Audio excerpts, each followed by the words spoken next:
السلام عليكم ورحمة الله وبركاته.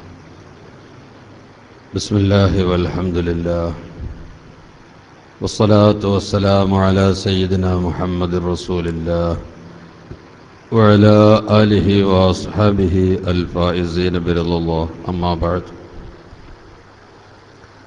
أعوذ بالله من الشيطان الرجيم. بسم الله الرحمن الرحيم. قل إن الموت الذي تفرون منه فإنه ملاقيكم ثم تردون إلى عالم الغيب والشهادة فينبئكم بما كنتم تعملون. صدق الله العلي العظيم وصدق وبلغ رسوله النبي الكريم ونحن على ذلك من الشاهدين الشاكرين والحمد لله رب العالمين. ഏറ്റവും ആദരണീയരായ പണ്ഡിതന്മാരെ, സാദാത്തുക്കളെ, ബഹുമാന്യരായ മുതഅല്ലിമുകളെ,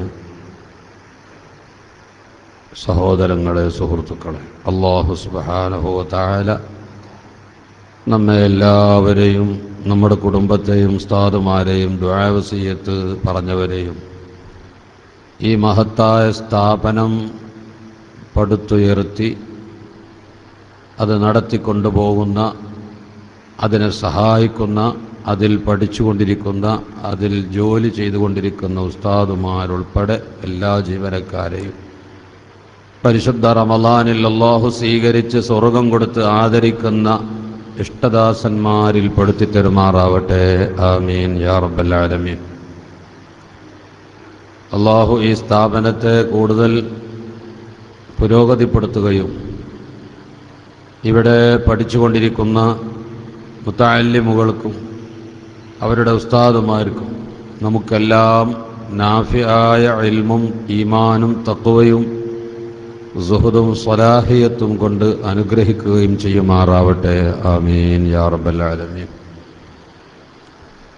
പരിശുദ്ധ റമളാനിലെ ലൈലത്തുൽ ഖദർ പ്രതീക്ഷിക്കാവുന്ന ഒരു രാത്രിയിലാണ് നാം അള്ളാഹുവിൻ്റെ ഭവനത്തിൽ ഒരുമിച്ച് കൂടിയിരിക്കുന്നത്. ലൈലത്തുൽ ഖദർ എന്ന മഹത്തായ ഒരു രാത്രി 1000 മാസങ്ങളുടെ ഇബാദത്തിൻ്റെ പ്രതിഫലം ലഭിക്കുന്ന ഒരൊറ്റ രാത്രി. ഈ ഒരു രാത്രിയിൽ ഇബാദത്ത് ചെയ്താൽ 83 വർഷം 1000 മാസം നിരന്തരമായി ഇബാദത്ത് ചെയ്ത പ്രതിഫലം അള്ളാഹു നൽകുന്ന ദിവസമാണ്. അത് റമളാൻ മാസത്തിലാണ് എന്ന് തന്നെയാണ് നമ്മുടെ വിശ്വാസം. റമളാനിൽ ഏത് രാത്രിയാണ് എന്ന് കൃത്യമായി പറഞ്ഞു തന്നില്ല. എല്ലാ രാത്രിയും അധ്വാനിക്കാൻ വേണ്ടി പിന്നെ നമുക്ക് നൽകിയിരിക്കുന്ന ഒരു സൂചന അവസാനത്തെ 10 കൂടുതൽ സാധ്യത. അവസാനത്തെ 10 തന്നെ ഒറ്റയിട്ട രാവുകൾ 21-ാം രാവ്, 23, 25, 27, 29-ാം രാവ് ഒക്കെ ആകാം.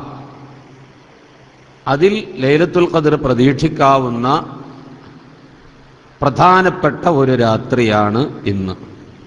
കഴിഞ്ഞ കാല അഇമ്മത്തുകളുടെ കൂട്ടത്തിൽ, വലിയ വലിയ മഹാന്മാരുടെ കൂട്ടത്തിൽ 23-ാം രാവാണ് ലൈലത്തുൽ ഖദർ എന്ന് ന്യായയുക്തമായി പറഞ്ഞ പണ്ഡിതന്മാരും ഉണ്ട്. ഇമാം നവവി റളിയല്ലാഹു അൻഹു, ഇമാം ഗസാലി റളിയല്ലാഹു അൻഹു തുടങ്ങി പലരും വ്യത്യസ്ത അഭിപ്രായക്കാരാണ്. ചിലർ 23, ചിലർ 25, 27-ാം രാവിനും കൂടുതൽ പ്രതീക്ഷിക്കാം. ഇതൊന്നും ഖണ്ഡിതമായി നമുക്ക് തീർപ്പ് കൽപ്പിക്കാൻ വയ്യ. നബി സല്ലല്ലാഹു അലൈഹി വസല്ലമ തങ്ങൾക്ക് ഈ രാത്രി ഏതാണെന്ന് അറിയിച്ചു കൊടുത്തിട്ടുമുണ്ട്. തങ്ങൾക്ക് അത് അറിയുകയും ചെയ്യാം. പക്ഷേ ഈ സമൂഹത്തിന് അത് പഠിപ്പിച്ചു കൊടുത്തില്ല. അങ്ങനെ പലതും പഠിപ്പിച്ചു കൊടുക്കാത്തതുണ്ട്. പരിശുദ്ധ ഖുർആനിൽ നിന്ന് നബി തങ്ങൾക്ക് മാത്രം അറിയുന്ന ചില വിഷയങ്ങൾ ഉമ്മത്തിന് ബയാൻ ചെയ്യേണ്ട എന്ന് കൽപ്പിക്കപ്പെട്ട വിഷയങ്ങൾ ഉണ്ട്. അത് തങ്ങൾക്ക് അറിയാം, ഉമ്മത്തിനത് വിശദീകരിക്കേണ്ട ആവശ്യമില്ല, വേണ്ട. അതുപോലെ ഉമ്മത്തിന് വിശദീകരിക്കാനുള്ള ഭാഗം വിശദീകരിക്കാനാണ് ലിതുബയ്യിന ലിന്നാസി മാ നുസ്സില ഇലൈഹിം. തങ്ങൾ നിയുക്തനായത് ജനങ്ങൾക്ക് ബയാൻ ചെയ്യേണ്ട വിഷയങ്ങൾ ബയാൻ ചെയ്യാനാണ്. എല്ലാ ഭാഗങ്ങളും ബയാൻ ചെയ്യേണ്ട കൽപ്പന നബി തങ്ങളോടില്ല. അപ്പോൾ ഈ വിഷയത്തിൽ നബിക്കറിയാം എന്നാണ് ലൈലത്തുൽ ഖദ്ർ എന്ന്. പരിശുദ്ധ ഖുർആൻ തന്നെ അത് സാക്ഷിയാണ്. ലൈലത്തുൽ ഖദ്റിനെ പരാമർശിക്കുന്ന ആയത്ത് സൂറത്ത് ഖുർആനിൽ ഇന്നാ അൻസൽനാഹു ഫീ ലൈലത്തുൽ ഖദ്ർ വമാ അദ്റാക മാ ലൈലത്തുൽ ഖദ്ർ ലൈലത്തുൽ ഖദ്രി ഖൈറും മിൻ അൽഫി ശഹർ. ഇതാണല്ലോ ലൈലത്തുൽ ഖദ്റിനെ സംബന്ധിച്ച് ഖുർആനിൽ പരാമർശിച്ചിട്ടുള്ള പഠിപ്പിച്ചിട്ടുള്ള സൂറത്ത്.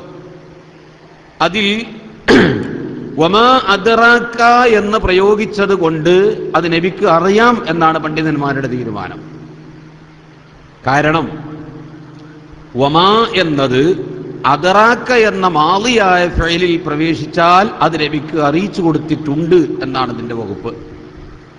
അതേസമയത്ത് അത് മുളാരിയായ ഫീലിലായിരുന്നു കടന്നിരുന്നതെങ്കിൽ വമാ യുദിരീക എന്നാണെങ്കിൽ അപ്പോൾ ആ വിവരം നബിക്ക് കൊടുത്തിട്ടില്ല. വമാ എന്താണ് അദ്റാക, ആ കാര്യത്തെക്കുറിച്ച് തങ്ങൾക്ക് അറിവ് കിട്ടിയിരിക്കുന്നു, അങ്ങനത്തെ വിഷയം എന്താണ്? വമാ അദ്റാക, അപ്പൊ നബി തങ്ങൾക്ക് ആ വിഷയം അറിയിച്ചു കൊടുത്തിട്ടുണ്ട്. വമാ യുദ്രീക ലഅല്ല സഅത തകൂനു ഖരീബ, ഖുർആനിൽ വമാ യുദ്രീക എന്നും കാണാമല്ലോ. അപ്പൊ വമാ എന്നത് മാ കടന്നത് അദ്റാക്കയിലാണെങ്കിൽ ആ വിഷയങ്ങളൊക്കെ നബിക്ക് അറിയിച്ചു കൊടുത്തിട്ടുണ്ട്. മാളിയായ ഫേലിൽ മാ കടന്നാൽ ആ വിവരം നബിക്ക് അറിയാം.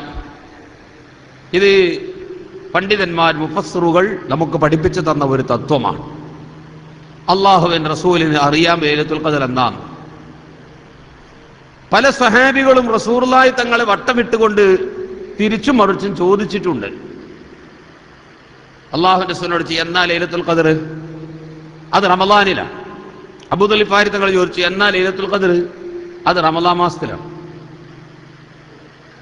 ലാ തസ്അൽ അൻഹാ ശൈആ, ഇനി അതിനെപ്പറ്റി ഒന്നും ചോദിക്കരുത്. അപ്പൊ അബൂദർ ഗിഫാരി തങ്ങൾ പറയും എനിക്ക് ഇനിയും ചോദിക്കാൻ ആഗ്രഹമുണ്ട്, പക്ഷെ തങ്ങൾ തടയിട്ടു. കുറച്ചുകൂടി ഇങ്ങനെ തിരിഞ്ഞു മറിഞ്ഞൊക്കെ ഇങ്ങനെ വളഞ്ഞു തിരിഞ്ഞു വന്നിട്ട് അബൂദർ ഗിഫാരി തങ്ങൾ ചോദിച്ചു റമളാനിൽ എന്നാണ് നബിയെ ലൈലത്തുൽ ഖദ്ർ? അത് അവസാനത്തെ പത്തിലാണ്. ലാ തസ്അൽ അൻഹാ ശൈആ, ഇനി അതിനെപ്പറ്റി ഒന്നും ചോദിക്കരുത്.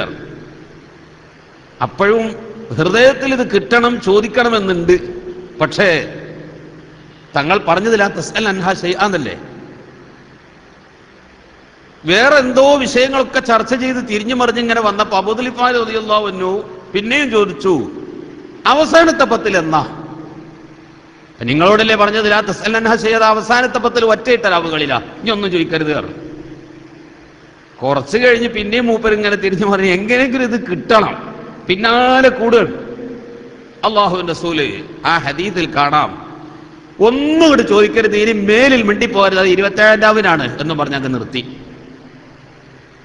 ആ ഹദീസ് കൊണ്ട് 27-ാം രാവിനാകാം എന്ന് സ്വഹാബത്ത് തീരുമാനിച്ചു. അത് അക്കൊല്ലം 27-ാം രാവിനാണ് എന്നാകാം. അല്ലെങ്കിൽ ഇപ്പൊ അങ്ങനെ റസൂലുള്ളാഹി ഹദീസ് പറഞ്ഞെങ്കിൽ പിന്നെ 23-ാം രാവിനെ എങ്ങനെ പ്രതീക്ഷിക്കുക?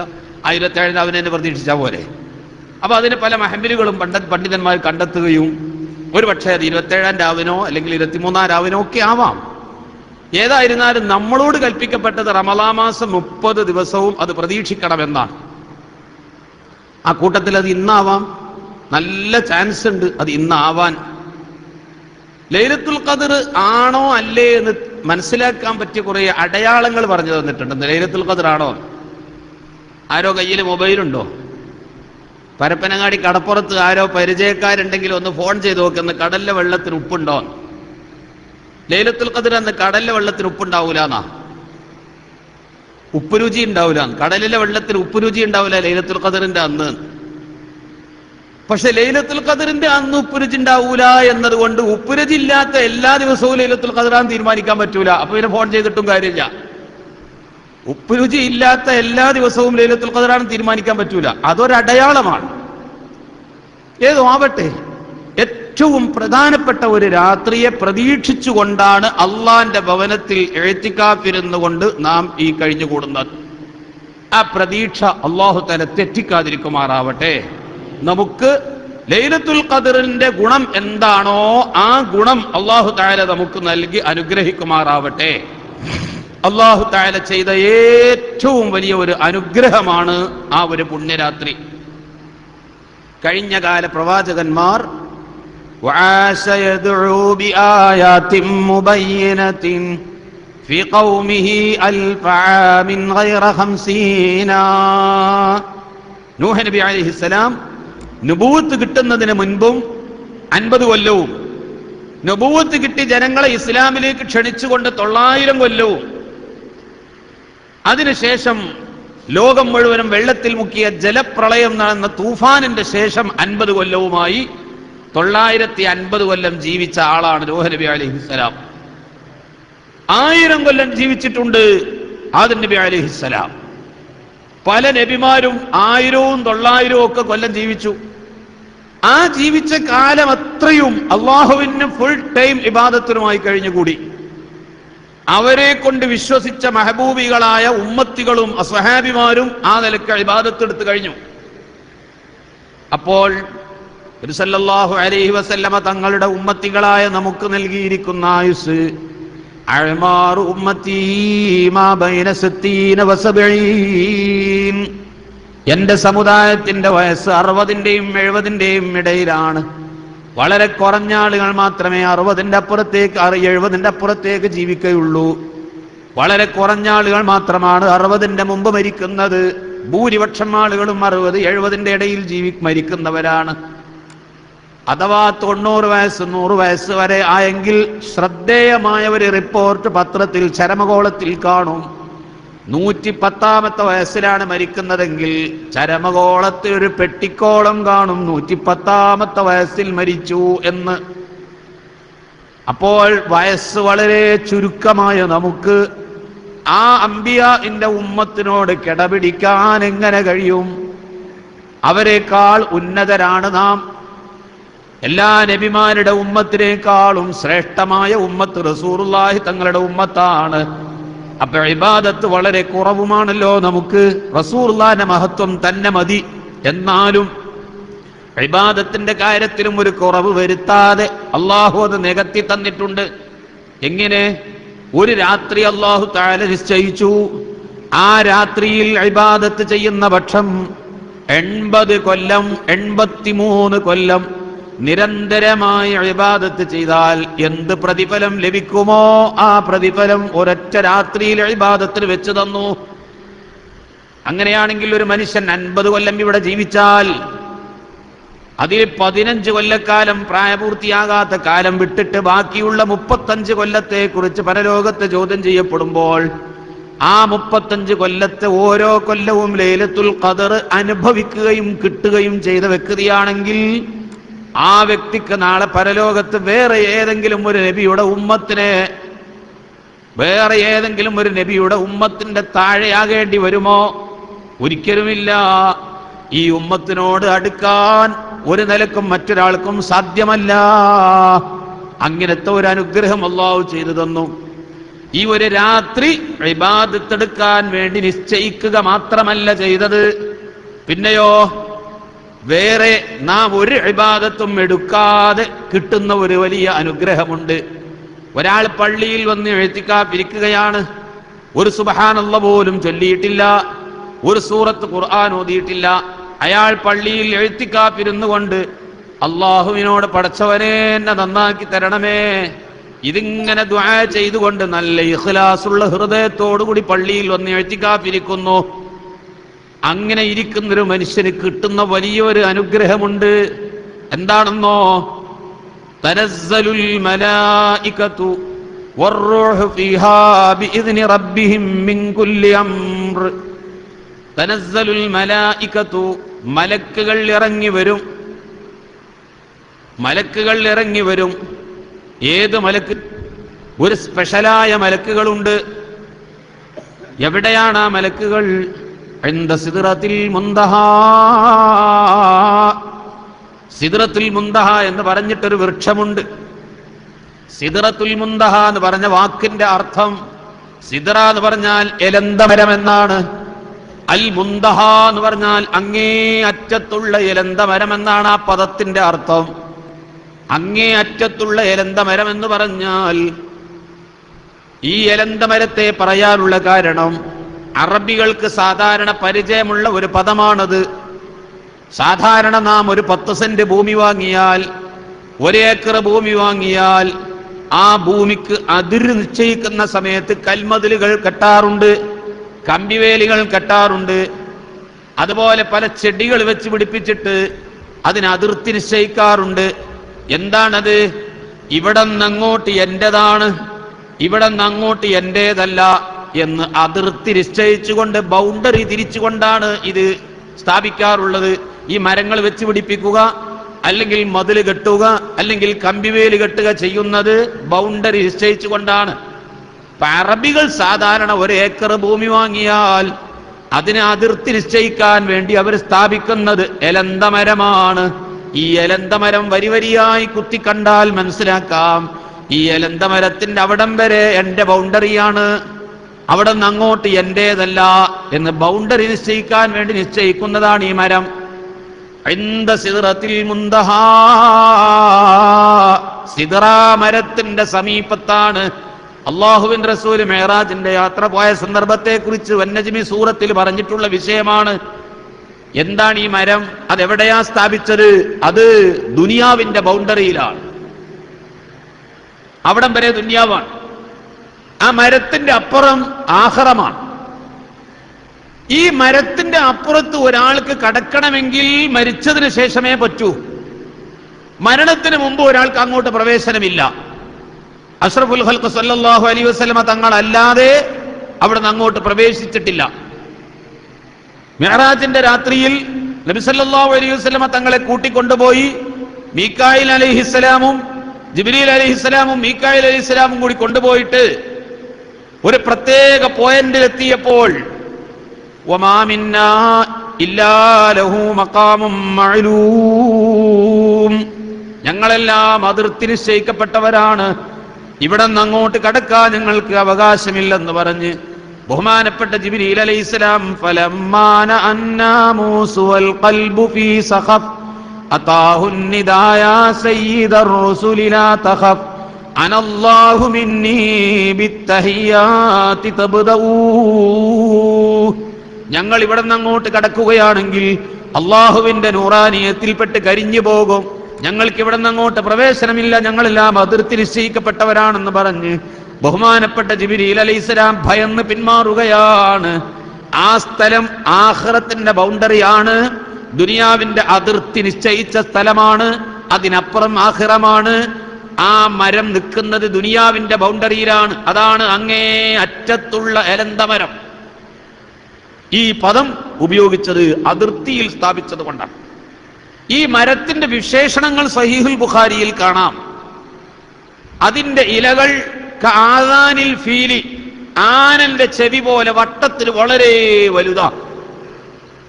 എത്ര ഇലകളുണ്ട് ആ മരത്തിന്മേൽ? അള്ളാഹുവിനെ അറിയുള്ളൂ. ആ മരത്തുമേൽ എത്ര ഇല ഉണ്ടെന്ന് അള്ളാഹുവിനെ അറിയുള്ളൂ. അത്രമാത്രം ഇലകളുള്ള ഒരു വലിയ വടാവൃക്ഷമാണത്. എന്നിട്ട് ഓരോ ഇലകളിലും മലക്കുകൾ അള്ളിപ്പിടിച്ചിരിക്കുകയാണ്. എത്ര മലക്കുകളുണ്ട് ഒരു ഇലയിൽ? ലാ യഅലമു അദദഹും ഇല്ലല്ലാഹ്. ഓരോ ഇലകളിലും എത്ര മലക്കുകളുണ്ട് എന്ന് അള്ളാഹുവിനെ അറിയുള്ളൂ. അത്രയും ലക്ഷോപലക്ഷം മലക്കുകൾ ഓരോ ഇലകളിലും അള്ളിപ്പിടിച്ച് ഇങ്ങനെ ഇരുന്നിട്ട് ഇലകൾ കാണാൻ പറ്റാത്ത വിധം മലക്കുകളെ കൊണ്ട് പൊതിഞ്ഞ ഒരു മരം. എന്താണ് ഈ മലക്കുകൾക്ക് പണി? ഒരു പണിയില്ല. ഇരുന്ന് വിക്റും തസ്ബീഹും സ്വലാത്തും ചെല്ല പണി മാത്രം. ഈ പണി തന്നെ, വേറെ ഒരു പണി അവർക്കില്ല. അതിന്റെ ഇടയിൽ ഒന്ന് തുപ്പാൻ പോയിട്ട് ഒരു 10 തസ്ബീഹ് മുടങ്ങിയിട്ടുണ്ടോ? ഇല്ല. ഒന്ന് കക്കൂസ് പോയിട്ടുണ്ടോ, മൂത്രമൊഴിക്കാൻ പോയിട്ടുണ്ടോ? ഇല്ല. ഈ മരത്തുമ്മൽ ഇരിക്കാൻ തുടങ്ങിയിട്ട് എത്ര കാലമായി? 1 കൊല്ലമായി. എന്നാ അവിടുന്ന് ഇറങ്ങുക കൊല്ലത്തിലൊരു ദിവസം. ഈ കൊല്ലത്തിലൊരു ദിവസം ഇറങ്ങി വരുന്ന മലക്കുകളാണ് തനസ്സലുൽ മലായികത്തു. ആ സിദ്റാ മരത്തിന്റെ ഇലകളിൽ ഇരുന്നു കൊണ്ട് ദിക്റ്, സ്വലാത്ത്, തസ്ബീഹ് ചൊല്ലിക്കൊണ്ടേയിരിക്കുന്ന, 1 മിനിറ്റ് ഇടവിടാതെ ദിക്റും സ്വലാത്തും തസ്ബീഹും ചൊല്ലിക്കൊണ്ടിരിക്കുന്ന ഈ കോടാനുകോടി മലക്കുകൾ ഇറങ്ങി വന്ന് നമ്മുടെ വീടുകളിൽ കൂടി നമ്മുടെ അടുക്കലൊക്കെ സന്ദർശിച്ച് അവർ ആ ചൊല്ലിയ ദിക്റുകൾ നമ്മുടെ ഏടുകളിലേക്ക് സമ്മാനിച്ച് പുലരുമ്പോൾ തിരിച്ചു പോവുകയാണ്. നേരം പുലർന്നാൽ അവർ തിരിച്ചുപോയി ആ മരത്തുമ്മ തന്നെ പോയിരിക്കുകയാണ്. ഇനി എന്നേ പോലെ ഇറങ്ങി വരുള്ളൂ. കൊല്ലത്തിലൊരു ദിവസത്തെ ഡ്യൂട്ടി അവർക്കുള്ളൂ. കൊല്ലത്തിലൊരു ദിവസത്തെ ഡ്യൂട്ടി. അന്ന് ഇറങ്ങി വന്നിട്ട് ഈ കാണുന്ന മനുഷ്യപാരാവാരങ്ങൾക്ക് കോടാനുകോടി മലക്കുകൾ 1 കൊല്ലം ഇരുന്ന് ചൊല്ലിയ ദിക്റ് സമ്മാനിച്ചുകൊണ്ട് തിരിച്ചു പോവുകയാണ്. നമ്മൾ ദിക്റ് ചൊല്ലിയതുപോലെ ആയിരിക്കോ അവരുടെ ദിക്റ്? ഒരു ക്ഷീണമില്ല, തളർച്ചയില്ല, ഉറക്കം വരുന്നില്ല. തികഞ്ഞ ഇഖ്ലാസിൽ അല്ലാഹുവും അവന്റെ റസൂലും എന്ന ഒരൊറ്റ ചിന്തയിൽ മാത്രം മുഴുകി പൈശാചിക ദുർബോധനങ്ങളൊന്നും തന്നെ ഏൽക്കാത്ത മാസൂമീങ്ങളായ, തികച്ചും അപരാധഗന്ധാസ്പൃഷ്ടരായ ആ പരിശുദ്ധ മലക്കുകൾ ചൊല്ലിയ ദിക്റുകൾ നമുക്ക് സമ്മാനിച്ച് അവർ പുലരുമ്പോൾ തിരിച്ചു പോവുകയാണ്. ഇതിന് നമുക്ക് വല്ല മുടക്കമുണ്ടോ? നമ്മൾ അധ്വാനിച്ചാൽ ഇത്രയും ദിക്റുകൾ ചൊല്ലിത്തീർക്കാൻ കഴിയുമോ? അപ്പൊ മലായികത്തുൽ കിറാം വന്നിട്ട് ലൈലത്തുൽ ഖദ്റിന്റെ അന്ന് വന്ന് നമ്മൾ ഇബാദത്തെടുക്കുന്ന പക്ഷം ആ ഇബാദത്തുകൾക്ക് 83 കൊല്ലത്തെ പ്രതിഫലം, അതിന്റെ പുറമെ ഈ മലക്കുകൾ നമുക്ക് സമ്മാനിക്കുന്ന ദിക്റുകളും കൂടി നമ്മുടെ റിക്കാർഡുകളിൽ പതിഞ്ഞു കഴിഞ്ഞാൽ പിന്നെ നമുക്ക് ആ ഒരു രാത്രി കൊണ്ട് കിട്ടുന്ന നന്മ എത്രയാണ്? അടുത്ത വർഷവും ഇതുപോലെ, അടുത്ത വർഷവും ഇതുപോലെ. അപ്പൊ ഒരു 83 കൊല്ലം, ഓരോ കൊല്ലവും 35 കൊല്ലത്തിനിടയിൽ ഒരു മനുഷ്യർക്ക് ലൈലത്തുൽ ഖദ്ർ മുഴുവൻ കൊല്ലവും കിട്ടിയാൽ, ലൈലത്തുൽ ഖദ്ർ നടന്നുകൊണ്ടിരിക്കുന്നുണ്ടല്ലോ ഓരോ കൊല്ലവും, നമ്മൾ അതുകൊണ്ട് വിജയിച്ചോ ഇല്ലേ എന്നുള്ളതാണ്. ഒരു മനുഷ്യൻ അതിനു വേണ്ടി പ്രയത്നിച്ചാൽ കിട്ടും. അങ്ങനെ കിട്ടിയാൽ എത്രയായിരിക്കും അവന് പരലോകത്ത് ലഭിക്കുന്ന നന്മ എന്ന് നിങ്ങൾ ചിന്തിച്ചു നോക്കി. അല്ലാഹു സുബ്ഹാനഹു വ തആല നൽകിയിരിക്കുന്ന ഏറ്റവും വലിയൊരു നിഅമത്തും ഒരു അനുഗ്രഹമല്ലേ ഇത്? അവന്റെ കാരുണ്യമല്ലേ? നമ്മെ ശിക്ഷിക്കാതിരിക്കാൻ വേണ്ടി അള്ളാഹു അവന്റെ അടിമകളെ ശിക്ഷിക്കാതിരിക്കാൻ പരമാവധി ചാൻസ് നോക്കുന്നുണ്ട്.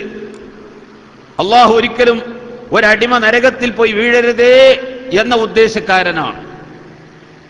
അതിനെ നമ്മളെ രക്ഷപ്പെടുത്താനുള്ള പലവിധ ചാൻസുകളും നമ്മുടെ മുമ്പിൽ ഒരുക്കി തന്നിട്ടുണ്ട്. നബി സല്ലല്ലാഹു അലൈഹി വസല്ലമ തങ്ങൾ നടന്നു പോകുമ്പോൾ ഒരു സ്ത്രീ അടുത്ത് വന്നിട്ട് അള്ളാഹുവിന്റെ റസൂലിനോട് ആ സ്ത്രീ ചെയ്ത ഒരു പണിയെക്കുറിച്ച് ചോദിക്കുകയാണ്. എന്താണ് ഈ സ്ത്രീ ചെയ്തത്? തന്റെ ചെറിയ മുല കുടിക്കുന്ന കുഞ്ഞ്, ആ കുട്ടിയെ അവിടെ വെച്ചുകൊണ്ട് ആ സ്ത്രീ എന്തോ ജോലിക്ക് ഏർപ്പെട്ടപ്പോൾ ഈ കുട്ടി ഇങ്ങനെ മുട്ടുകുത്തി ചെന്നിട്ട് അടുപ്പിൽ കത്തിക്കൊണ്ടിരിക്കുന്ന തീക്കൊള്ളി ഒരു വലി, അത് വലിച്ചപ്പോഴേക്ക് ഈ ഉമ്മ കണ്ടു ഈ കുട്ടി വലിക്കുന്നത്. ഉടനെ തന്നെ ആ കുട്ടിയെ കാല് പിടിച്ച് വലിച്ചിട്ടു. ആ തീയിൽ നിന്ന് ആ കുട്ടിയെ കാല് പിടിച്ചിങ്ങോട്ട് വലിച്ചിട്ടു. എന്തിന്? എന്റെ കുട്ടി തീയിൽ പോയി ചാടുമല്ലോ എന്ന് പേടിച്ചിട്ട്. അങ്ങനെ ഈ ഉമ്മ തന്റെ കുട്ടി തീയിൽ പോയി ചാടരുത് എന്ന് വിചാരിച്ചുകൊണ്ടാണ് ഇപ്പൊ ഓടിച്ചെന്നിട്ട് ആ കുട്ടിന്റെ കാല് പിടിച്ചൊരൊറ്റ വലി ഇങ്ങോട്ട് വലിച്ചത്. അപ്പോൾ എന്ത് സംഭവിക്കും ആ കുട്ടിക്ക് എന്ന് ചിന്തിക്കാൻ ഉമ്മാക്ക് കഴിയുന്നില്ല. ഞാൻ എൻ്റെ വീട്ടിലേക്ക് കടന്നു ചെന്നപ്പോൾ, നമ്മൾ ആരെങ്കിലും നമ്മുടെ വീട്ടിലേക്ക് കടന്നു ചെല്ലുമ്പോൾ ഒരു കുഞ്ഞിനെ തൊട്ടിലിൽ കിടത്തിയിട്ടുണ്ട്. ആ തൊട്ടിൽ ഇങ്ങനെ കെട്ടിത്തൂക്കിയിട്ടുണ്ട്. ഇതിന് കുഞ്ഞിന് കാറ്റ് കിട്ടാൻ വേണ്ടി ആ തൊട്ടിൽ 2 സൈഡിലേക്കും വിടർന്നു നിൽക്കാൻ ഒരു വടി അതിന് കുത്തിവെക്കാറ് പതിവുണ്ട് ഉമ്മമാര്. ഞാൻ കടന്നു ചെന്നപ്പോൾ കാണുന്നത് ആ വടിയിൽ ചുറ്റിയിട്ട് ഒരു കരിമൂർക്കൻ പാമ്പ് ഇങ്ങനെ ചുറ്റി ആ കുഞ്ഞിന്റെ തലയിലേക്ക് ഇങ്ങനെ നിൽക്കുന്ന, ഫണം വിടർത്തി നിൽക്കുന്ന രംഗമാ കണ്ടത്. എന്തു ചെയ്യും? നിങ്ങളിപ്പോൾ നിങ്ങളെ മനസ്സിനോട് പറ, എന്തു ചെയ്യും? നിങ്ങൾ എന്റെ കൂടെ യാത്ര ചെയ്യാൻ വേണ്ടിയിട്ടാ. ആ ഒരു സാഹചര്യമാണ് നിങ്ങൾ കടന്നു ചെന്നപ്പോ കണ്ടതെങ്കിൽ ഈ കുഞ്ഞിനെ, ഈ പാമ്പിനെ നിങ്ങൾ എന്ത് ചെയ്യും? ആ കുട്ടി തൊട്ടിലിൽ കിടക്കുന്നു, ഈ പാമ്പ് ആ വടിന്മേൽ ചുറ്റിയിട്ട് ആ കുഞ്ഞിനെ കൊത്താൻ വേണ്ടിയിട്ട് ഇങ്ങനെ നിൽക്കുന്ന ഒരു രംഗമാ കണ്ടതെങ്കിൽ നമ്മൾ ഇജ്തിഹാദ് ചെയ്യും, ഈ കുട്ടിയെ ആ പാമ്പ് കടിക്കാതെ എങ്ങനെ രക്ഷപ്പെടുത്താൻ പറ്റുമെന്ന്, അല്ലേ? ഒരു ഗവേഷണം നടത്തും അവിടെ നിന്നിട്ട്. ബുദ്ധിമാന്മാരാണ്, നമ്മളൊക്കെ ബുദ്ധിയുള്ളവരാണ്. അപ്പൊ അങ്ങനെ ആ പാമ്പിനെ രക്ഷപ്പെടുത്താൻ, കുട്ടിയെ കൊത്തരുത്, ആ പാമ്പിനെ മെല്ലെ രക്ഷപ്പെടും. അവിടെ വെച്ച് അടിച്ചാൽ ആ കുട്ടി, ആ പാമ്പ് അങ്ങോട്ട് വീഴും, തൊട്ടിലേക്ക് വീഴും. ഈ കണ്ടത് ഉമ്മയാണെങ്കിലോ, ഞാൻ മെല്ലെ വിളിച്ചു, എന്റെ ഭാര്യ ഓടി വന്നപ്പോ കണ്ട കാഴ്ച, മമ്പൂർത്തപ്പോ ബദിരീങ്ങളെ എന്ന് പറഞ്ഞ ആ കുട്ടീനെ കൊണ്ട് എടുക്കും. പാമ്പ് അതൊന്നും ഉമ്മാക്കപ്പ ചിന്തിക്കാൻ കഴിയില്ല. ഉമ്മ ആ പാമ്പിനെ കൊത്തോരോ ചിന്തിക്കാനോ ഉമ്മാക്ക് കഴിയില്ല. ഈ ഉമ്മ എന്താ ചെയ്യാ? എല്ലാം മറന്നിട്ട് എന്റെ കുട്ടി എന്നൊരു ചിന്തയിൽ ആ കുട്ടിനെ അങ്ങോട്ട് വാരിപ്പുണർന്നിട്ട് നെഞ്ചത്തേക്ക് വെക്കും. പിന്നെ പാമ്പിന്റെ കാര്യം ചിന്തിക്കോളും. നമ്മളോ, നമ്മൾ ഈ പാമ്പ് കുട്ടിനെ കൊത്താതെ എങ്ങനെ എടുക്കാൻ പറ്റും ചിന്തിക്കും, ഗവേഷണം ചെയ്യും. ഒരു ഉമ്മാക്ക് ഒരു കുഞ്ഞിനോടുള്ള സ്നേഹമാണ്. എന്നെ കൊത്തിയാലും വേണ്ടില്ല, കൊന്നാലും വേണ്ടില്ല, പാമ്പ് അതൊന്നും ചിന്തിക്കണ ഒരു ഹൃദയം ആ ഉമ്മാക്കില്ല. ആ ഉമ്മാന്റെ ഹൃദയത്തിൽ എന്തേ ഉള്ളൂ? എന്റെ കുട്ടി എന്നുള്ള ചിന്തയേ ഉള്ളൂ. ഈ സ്ത്രീ കാല് പിടിച്ചുകൊണ്ട് വലിച്ചിട്ടപ്പോൾ അതാണ് ഒരു ഉമ്മാക്ക് ഒരു കുഞ്ഞിനോടുള്ള സ്നേഹം. അള്ളാഹുവിന്റെ റസൂൽ സല്ലല്ലാഹു അലൈഹി വസല്ലം തങ്ങൾ വരുന്നു. ആ സ്ത്രീ ചോദിച്ചു, അല്ല നബിയേ, ഏതൊരു ഉമ്മാക്കും തന്റെ കുഞ്ഞിനോട് അമിതമായ സ്നേഹമല്ലേ ഉള്ളത്? അതെ, എല്ലാ ഉമ്മാക്കും മക്കളോട് ഭയങ്കര സ്നേഹമാണ്. അതുകൊണ്ടല്ലേ ഞാൻ ഈ ചെയ്തത്, ആ കുട്ടിയെ വലിച്ചിട്ടത്. ഈ പാമ്പ് കൊത്താൻ നിന്നപ്പോ പാമ്പ് എന്നെ കൊത്തോലോ ചിന്തിക്കുന്നൊരു ഹൃദയം അപ്പോൾ ഇല്ലാതെ കുട്ടിയെ വാരിപ്പുണർന്നത്. അതെ, ഒരു ഉമ്മാക്ക് തന്റെ മകനോട് ഭയങ്കര സ്നേഹമാണ്.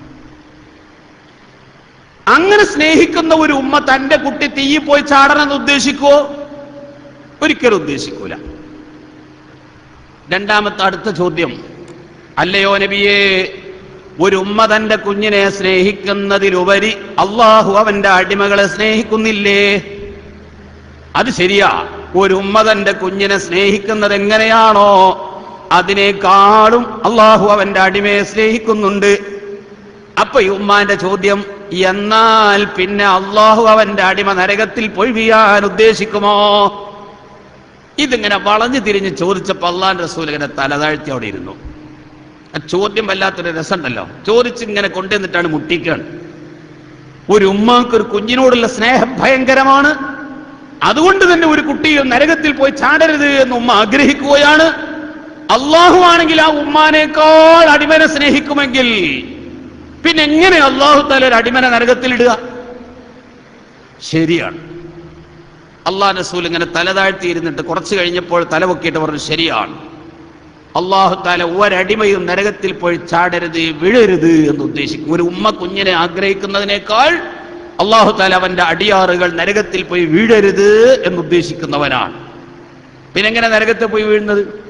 വർഷത്തിലൊരിക്കലെങ്കിലും ഒരടിമ അള്ളാഹുവിന്റെ മുമ്പിൽ കേണപേക്ഷിച്ചുകൊണ്ട്, പടച്ചവനെ എന്റെ പാപം പൊറുത്തു തരണേ അല്ലാ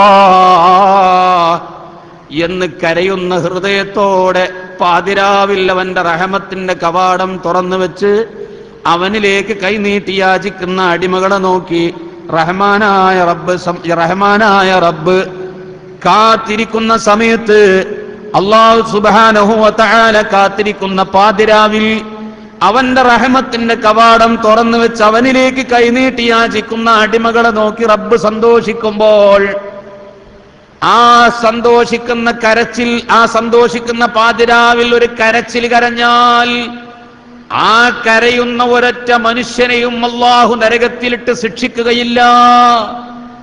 വർഷത്തിലൊരിക്കൽ റഹ്മാനായ റബ്ബിന്റെ മുമ്പിൽ പൊട്ടുന്ന ഹൃദയത്തോടെ കരയാൻ തയ്യാറുള്ള ഒരൊറ്റ മനുഷ്യനെയും റബ്ബ് നരകത്തിലിടൂല. അതിനുപോലും അവന്റെ അവസരം ഉപയോഗപ്പെടുത്താത്തവൻ കടുത്ത തമ്മാടിയാണ്, കടുത്ത ധിക്കാരിയാണ്. അവനെ പിന്നെ നരകത്തിൽ തന്നെയല്ലേ ഇടേണ്ടത്?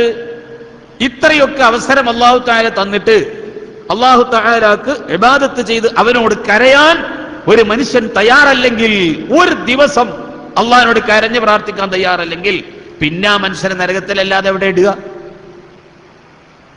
അല്ലാഹു സുബ്ഹാനഹു വ തആലയുടെ കാരുണ്യങ്ങൾ ഇത്രയെങ്കിലും ഒരിക്കൽ ഇരുന്നിട്ടൊന്ന് കരഞ്ഞ് പടച്ചവനോട് പറയാൻ നമുക്ക് മനസ്സില്ലെങ്കിൽ ദുനിയാവിന്റെ ആവശ്യങ്ങൾക്ക് കരയാൻ നമുക്ക് സമയമുണ്ട്.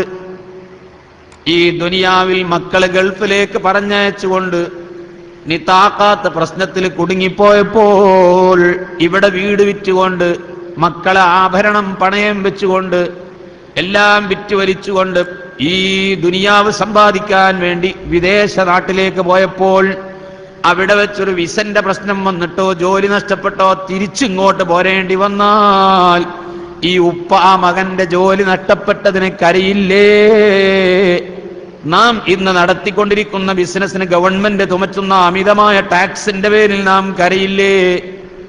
നാം വാങ്ങിച്ച വാഹനത്തിനൊരു തകരാറ് സംഭവിച്ചാൽ ഒരു വേള നമ്മുടെ ഹൃദയം പൊട്ടുകയില്ലേ? ഭൗതികമായ ആവശ്യങ്ങൾക്ക് വേണ്ടി മുഴുവനും കരയാൻ നമ്മൾ തയ്യാറായിട്ടുണ്ട്. എന്നാൽ അള്ളാഹു അവന്റെ നരകത്തിലിട്ട് ശിക്ഷിക്കുമെന്ന് ഓർത്തുകൊണ്ട് കരയാൻ നമുക്ക് സമയമില്ല. ഉമർ ഇബ്നുൽ ഖത്താബ് റളിയല്ലാഹു അൻഹുവിന്റെ ഭരണകാലത്ത് ഒരു മനുഷ്യനതാ നടന്നു പോകുന്ന ഈ മനുഷ്യനെ കണ്ടപ്പോൾ കണ്ട ഒരു പെണ്ണ്, നല്ല സുന്ദരിയായ ഒരു പെണ്ണ്. ആ പെണ്ണ് ഈ ചെറുപ്പക്കാരനെ കണ്ടപ്പോൾ ആകർഷിച്ചു പോയി. ഈ പെണ്ണിന്റെ സൗന്ദര്യം ആ ചെറുപ്പക്കാരന്റെ മുമ്പിൽ പ്രദർശിപ്പിച്ചു. ഒരു ദുർബല നിമിഷത്തിൽ ആ മനുഷ്യൻ ആ പെണ്ണിനെ കണ്ടുപോയി, ആകർഷിച്ചു പോയി. മനുഷ്യനല്ലേ, സംഭവിക്കാമല്ലോ. ഇബ്ലീസ് പിന്നാലെ നടന്ന് വഴിതെറ്റിക്കാൻ ശ്രമിക്കുകയാണ്. ഈ മനുഷ്യൻ ആ പെണ്ണിന്റെ വലയിൽ പെട്ടുപോയി. വീട്ടിലേക്ക് കൂട്ടിക്കൊണ്ടുപോയി. വീട്ടിൽ ചെന്ന് വീടിന്റെ വാതിൽ തുറന്നുകൊണ്ട് അകത്തേക്ക് കടക്കുമ്പോഴാണ് ആ മനുഷ്യന് പെട്ടെന്ന് ഓർമ്മ വന്നത്. ഇദാ മസഹും തായിഫും മിനശ് ശൈത്താനി തദക്കറൂ. അഅറാഫ് സൂറത്തിലെ ഒരു ആയത്ത് അങ്ങോട്ട് ഓർമ്മ വന്നു. പിശാചിന്റെ ദുർബോധനമേറ്റിട്ട് അതങ്ങോട്ട് ഓർമ്മ വന്നു കഴിഞ്ഞാൽ പശ്ചാത്തപിച്ച് നന്നാകുന്ന മനുഷ്യന്മാരെ പ്രശംസിക്കുന്ന ഒരു ആയത്ത് സൂറത്തുൽ അഅറാഫിലുള്ളത്. ഈ മനുഷ്യന് ഓർമ്മ വന്നപ്പോ, പടച്ചോനെ, ഞാനൊരു ഇബ്ലീസിന്റെ കെണിയിലാണിപ്പോൾ പെട്ടത്. നാളെ റഹ്മാനായ റബ്ബിന്റെ മുമ്പിൽ നിർത്തിയിട്ട് എന്നെ വിചാരണ ചെയ്യുമല്ലോ എന്ന് പേടിച്ചുകൊണ്ട് ആ മനുഷ്യനതാ അവിടെ നിന്നങ്ങോട്ട് പുറത്ത് ചാടി രക്ഷപ്പെടാനുള്ള ശ്രമമാണ്. പക്ഷേ നാളെ റഹ്മാനായ റബ്ബിന്റെ മുമ്പിൽ നിർത്തിയിട്ട് വിചാരണ ചെയ്യുമല്ലോ എന്ന ചോദ്യം അങ്ങ് കാട് കയറി. ആ മനുഷ്യൻ ബോധം കെട്ടു വീണു, തളർന്ന് ബോധം കെട്ടു വീണു. അള്ളാഹ്ക്ക് തെറ്റായ ഇഷ്ടപ്പെടാത്തൊരു പണിയാണല്ലോ ഞാൻ ചെയ്തത്. ഇതിന്റെ പേരിൽ നാളെ പരലോകത്ത് എന്നെ ശിക്ഷിക്കപ്പെടുമല്ലോ. നരകം സൃഷ്ടിച്ചതിന് ശേഷം ജിബ്രീൽ അലൈഹിസ്സലാമും മീകായിലും ചിരിച്ചിട്ടില്ല എന്നാണ് അള്ളാഹുവിന്റെ റസൂലിനോട് വന്ന് പറഞ്ഞതാ. നരകം പടച്ചതിന് ശേഷം മീകായിൽ ചിരിച്ചിട്ടേ ഇല്ല. അപ്പൊ അള്ളാഹുവിന്റെ റസൂൽ ചോദിച്ചു, എന്തിനാ മീകായിൽ ചിരിക്കാതിരിക്കണത്? അത് നരകം പേടിച്ചിട്ട്. മാസൂമിങ്ങളായ മലക്കുകൾ നരകം പേടിക്കണോ? മാസൂമിങ്ങളല്ലേ, ഒരു തെറ്റവര് ചെയ്യോ? ഒരു കറാഹത്തും ചെയ്യൂലല്ലോ. എന്തിനാ പിന്നെ നരകം പേടിക്കേണ്ട ആവശ്യം? അപ്പോഴാ പറഞ്ഞത്, അള്ളാഹുവിന്റെ 2 മലക്കുകളെ മനുഷ്യരൂപത്തിലേക്ക് പ്രാപിപ്പിച്ചിട്ട് ഹാറൂത്ത് മാറൂത്തിനെ റബ്ബ് ചെയ്തത് ഖുർആനിൽ പറഞ്ഞിട്ടില്ലേ? 2 മലക്കുകളെ കൊണ്ടുവന്നിട്ട് മനുഷ്യരൂപം പ്രാപിപ്പിച്ച് വേറെ എന്തോ ആക്കിയിട്ട് നരകാവകാശികളാക്കി മാറ്റി. അള്ള വിചാരിച്ചാൽ എന്നെ മലക്കാണെന്ന ഈ പദവിയിൽ നിന്ന് മാറ്റിയിട്ട് നരകാവകാശിയാക്കാൻ അള്ളാഹ്ക്ക് കഴിയുമല്ലോ. അതിന് തെളിവുമുണ്ടല്ലോ. റഹ്മാനായ റബ്ബ് എന്നെ എങ്ങാനും അതുപോലെ എന്റെ ഈ പദവി വലിച്ചെറിഞ്ഞിട്ട് എന്നെ പിടിച്ച് കോലം മാറ്റിയിട്ട് നരകാവകാശിയാക്കിയാൽ എന്ന് പേടിച്ചുകൊണ്ട് മീകായിൽ അലൈഹിസ്സലാം നരകം പടച്ചതിന് ശേഷം ചിരിച്ചിട്ടില്ല. നബിയുനാ റസൂലുള്ളാഹി സല്ലല്ലാഹു അലൈഹി വസല്ലം തങ്ങൾ പറയുന്നു, ഈ മനുഷ്യരങ്ങ് പേടിച്ചു പോയി, അള്ളാന്റെ നരകത്തിൽ പോയി വീഴുമല്ലോ, റബ്ബിന്റെ നരകത്തിന്റെ ശിക്ഷ അനുഭവിക്കേണ്ടി വരുമല്ലോ എന്ന് പേടിച്ചുകൊണ്ട് വലിമൻ ഖാഫ മഖാമ റബ്ബിഹി ജന്നതാൻ, നാളെ അള്ളാന്റെ മുമ്പിൽ നിർത്തിയിട്ട് വിചാരണ ചെയ്യുന്ന പരലോകത്തിന്റെ അവസ്ഥയെ കുറിച്ച് ചിന്തിച്ച് ഇയാള് ബോധം കെട്ടു വീണു. ബോധം കെട്ടു വീണ ഈ മനുഷ്യനെ ഈ പെണ്ണ് വീട്ടിൽ നിന്ന് കാല് പിടിച്ച് വലിച്ചിട്ട് പുറത്തേക്ക് വലിച്ചെറിഞ്ഞു. വലിച്ചെറിഞ്ഞ അയാൾ അടുക്കൽ വലിച്ചെറിഞ്ഞു. അയാൾ ആ രോഗത്തിൽ മരിച്ചു. അയാളെ ഈ പെണ്ണ് പിടിച്ചിട്ട് പുറത്തേക്ക് വലിച്ചെറിഞ്ഞ കാരണത്താൽ അയാൾ മരിച്ചുപോയി. അയാളെ സംസ്കാരങ്ങളൊക്കെ ചെയ്തിട്ട് മയ്യത്ത് കുളിപ്പിച്ച് നിസ്കാരം കഴിഞ്ഞ് ഖബറിന്റെ ഉള്ളിൽ കൊണ്ടുപോയി വെച്ച് മൂടുകല്ല് വെച്ച് മണ്ണിട്ട് കഴിഞ്ഞപ്പോൾ ഉമർ ഇബ്നുൽ ഖത്താബ് റളിയല്ലാഹു അൻഹു അറിയുന്നു, ഇങ്ങനെ ഒരു മനുഷ്യൻ മരിച്ചിട്ടുണ്ട്. ഉമർ റളിയല്ലാഹു അൻഹു ഇതിലൊക്കെ പങ്കെടുത്ത ആളാണ്. പക്ഷേ ഉമർ റളിയല്ലാഹു അൻഹു പിരിഞ്ഞു പോയപ്പോഴാണ് അറിയുന്നത് മരിക്കാനുള്ള കാരണം ഇന്നതാണ്, ഇന്ന കാരണം കൊണ്ടാണ് ഇയാൾ മരിച്ചത്. ഒരു ദുർബല നിമിഷത്തിൽ ഒരു തെറ്റ് ജീവിതത്തിൽ വന്നുപോയി. അത് കാരണം ആ ജീവിതത്തിൽ സംഭവിച്ച തെറ്റിന് നാളെ റബ്ബിന്റെ മുമ്പിൽ നിർത്തിയിട്ട് എന്നെ വിചാരണ ചെയ്യില്ലേ, അല്ലാഹ് എന്നെ ശിക്ഷിക്കൂലേ എന്ന് പേടിച്ചുകൊണ്ട് കരഞ്ഞു മരിച്ച ആളാണ് എന്ന് ഉമർ റളിയല്ലാഹു അൻഹു മനസ്സിലായി. ഉമർ റളിയല്ലാഹു അൻഹു അയാളെ ഖബറിൽ ചെന്നു. അല്ലയോ സ്നേഹിതാ, അല്ലാഹ് ഖുർആനിൽ പറഞ്ഞിട്ടില്ലേ, വലിമൻ ഖാഫ മഖാമ റബ്ബിഹി ജന്നതാൻ, അള്ളാന്റെ ശിക്ഷ പേടിച്ചിട്ട് അള്ളാന്റെ മുമ്പിൽ നിർത്തിയിട്ട് നരകം നരകത്തെ പേടിച്ച് വിചാരണയെ പേടിച്ച് കരഞ്ഞ മനുഷ്യന് 2 സ്വർഗമുണ്ട് എന്ന് അല്ലാഹ് ഖുർആനിൽ പറഞ്ഞിട്ടില്ലേ? നീ സമാധാനിക്കൂ എന്ന് പറഞ്ഞപ്പോ ആ മനുഷ്യൻ ഖബറിന്റെ ഉള്ളിൽ നിന്ന് പുറത്തേക്ക് മറുപടി പറയുന്നു, ആ 2 സ്വർഗവും എന്റെ റഹ്മാനായ റബ്ബ് എനിക്ക് തന്നു കഴിഞ്ഞു, എനിക്കെന്റെ റബ്ബ് തന്നുപോയി. 2 സ്വർഗം ഞാൻ കണ്ടുകൊണ്ടിരിക്കുകയാണ്. അള്ളാന്റെ മുമ്പിൽ നിർത്തിയിട്ട് വിചാരണ ചെയ്യുന്നതിനെ പേടിച്ച് കരഞ്ഞു മരിച്ച മനുഷ്യൻ. വമിൻ ദൂരിഹിമാ ജന്നതാൻ, വേറെയും 2 ഉണ്ട്. ഖുർആനിലുണ്ടല്ലോ, വേറെയും 4 സ്വർഗം ഒരാൾക്ക്. അതല്ലേ റിഫായ ശൈഖ് ഗർഭാശയത്തിനെ വെച്ച് ചോദിച്ചത്, എനിക്ക് 4 സ്വർഗം തരണം. വലിമൻ ഖാഫ മഖാമ റബ്ബിഹി ജന്നതാൻ വമിൻ ദൂനിഹിമാ ജന്നതാൻ. അള്ളാന്റെ മുമ്പിൽ നിർത്തിയിട്ട് വിചാരണ ചെയ്യുന്ന രംഗത്തെ ഓർത്ത് പേടിച്ച മനുഷ്യന് 2 സ്വർഗമുണ്ട്. അത് കൂടാതെ വേറെയും 2 ഉണ്ട്. 4 സ്വർഗം കിട്ടും. ഇത് ആലോചിച്ചുകൊണ്ട് ദുനിയാവിന് വേണ്ടി കരയാൻ സമയം കണ്ടെത്തിയ നമുക്ക് ആഖിറത്തിന്റെ ഒരു പ്രശ്നത്തിന് കരയാൻ ടൈം കിട്ടിയില്ലേ, സമയമുണ്ടായില്ലേ? എത്ര കരഞ്ഞിട്ടുണ്ട് എന്ന് നമ്മൾ ചിന്തിക്കും. 2 കണ്ണുനീരും കൂടി കണക്കെടുത്ത് നോക്കിയാൽ ദുനിയാവിന് വേണ്ടി കരഞ്ഞ കണ്ണുനീരാണോ ഒരു കുപ്പിയിൽ കൂടുതൽ ഉണ്ടാകുക? അത് സംഭരിക്കാൻ കിട്ടുകയാണെങ്കിൽ അതല്ല. ആഖിറത്തിന് വേണ്ടി കരഞ്ഞ കരച്ചിലാണോ അള്ളാഹിന്റെ മുമ്പിൽ നമുക്ക് സമർപ്പിക്കാനുണ്ടാവുക? സ്വാലിഹീങ്ങളായ ആളുകൾ മുഴുവൻ കരഞ്ഞവരാ. കരഞ്ഞ് കരഞ്ഞ് കരഞ്ഞ് കരഞ്ഞാൽ തന്നെ സ്വർഗം കിട്ടുമല്ലോ. ففاضت به عيناه خوفا كالي, അള്ളാഹിന്റെ മുമ്പിൽ നിർത്തി വിചാരണ ചെയ്യുന്നതിനെ പേടിച്ചുകൊണ്ട് കരഞ്ഞ മനുഷ്യന്മാര് കവിൾ തടത്തിലൂടെ കണ്ണീർ കണങ്ങൾ ഒലിപ്പിച്ചതിന്റെ പേരിൽ അർശിന്റെ തണലിൽ നിൽക്കുമെന്ന് നബിയുനാ റസൂലുള്ളാഹി. അവ കരഞ്ഞാൽ വലിയ പ്രതിഫലമാണ്, കരഞ്ഞാൽ സ്വർഗമാണ്. ഇത് ചെയ്യാത്ത ഒരു മനുഷ്യൻ ഇത്രയൊക്കെ പ്രതിഫലം പറഞ്ഞിട്ട് കരയാനും പ്രാർത്ഥിക്കാനും അവസരമില്ലാത്ത മനുഷ്യരെ അല്ലാഹു തആല നരകത്തിലിട്ട് ശിക്ഷിക്കുന്നതിന് പിന്നെന്താ പറയാൻ? ഒരു ഉമ്മയും മക്കളെ ശിക്ഷിക്കൂലേ, അടിക്കൂലേ? അത്രമാത്രം ഗുരുത്തം കെട്ട രൂപത്തിൽ നടക്കുമ്പോഴല്ലേ ഉമ്മ പിടിച്ചടിക്കുള്ളൂ. അപ്പൊ ഈ സ്നേഹമുള്ള ഉമ്മയും പിടിച്ചടിക്കുന്നില്ലേ മകനെ? എന്തിനാ അടിച്ചത്? ഇത്രയും ഗുരുത്തം കെട്ടവരായതുകൊണ്ടാണ്. ഈ ഒരു ലൈലത്തുൽ ഖദ്റോ റമളാനിലെ ഒരു രാത്രിയോ അള്ളാഹിനോട് മനസ്സിരുത്തി കരഞ്ഞിട്ട് പടച്ചോരെ എന്റെ പാപം പുറത്തു തരണമേ എന്ന് പറയാനുള്ള ഒരു മനസ്സുപോലും ഇല്ലെങ്കിൽ അല്ലാഹു തആല തമ്മാടികളുടെ പ്രാർത്ഥന, സ്വാലിഹീങ്ങളായ ആളുകള്, സ്വാലിഹീങ്ങൾ എന്ന് പറഞ്ഞാൽ മഹാന്മാരായ ഔലിയാക്കന്മാരെ ഉദ്ദേശിച്ചല്ല പറയുന്നത്. സാധാരണഗതിയിൽ നമ്മളെ കൂട്ടത്തിലൊക്കെ നിസ്കരിച്ചും നോമ്പ് നോറ്റൊക്കെ നടക്കുന്ന ചില മനുഷ്യന്മാരില്ലേ, അവർ അള്ളാഹുവിനോട് 10 വട്ടം ഒരു കാര്യം ചോദിക്കുമ്പോ തെമ്മാടിയായ ഒരു മനുഷ്യൻ 1 വട്ടം ചോദിച്ചാൽ കൊടുക്കുന്ന, സാധാരണക്കാർക്കൊക്കെ വലിയ പ്രതീക്ഷയുള്ള ചില ഉദ്ധരണികളാണ് ബഹുമാനപ്പെട്ട ഇബ്നു അത്താഇല്ലാഹി സിക്കന്ദരി തങ്ങൾ അവതരിപ്പിച്ചത്. അദ്ദേഹത്തിന്റെ ഹികമൊക്കെ ഇങ്ങനെ വായിച്ചു നോക്കിയാൽ ഒരുപാട്, ഒരു പദത്തെ 1 മാസം വഴുതു പറയാം, ഒരു വരിയെ 1 മാസം വഴുതു പറയാം. അത്ര അർത്ഥസമ്പുഷ്ടമായ ഗാംഭീര്യമായ പദങ്ങൾ ഉൾക്കൊള്ളുന്ന ഒരു കിതാബ് 10 വട്ടം ഓതുകയും 10-15 വട്ടം ഓതിക്കൊടുക്കുകയും ചെയ്തിട്ടുണ്ടെങ്കിലും പിന്നെ ഹിക്കമൊന്നും എടുത്ത് മറിച്ചു നോക്കിയത് നടാടെ കാണുന്ന മാതിരി തോന്നും. അതാ ഹിക്കമിന്റെ സ്വഭാവം. ഇബ്നു അത്താഇല്ല സിക്കന്ദരി തങ്ങൾ പറഞ്ഞിട്ടുണ്ട്, ഒരു തെമ്മാടിയായ മനുഷ്യൻ അള്ളാഹിനോട് ചോദിക്കുമ്പോ പെട്ടെന്ന് ഉത്തരം കിട്ടും.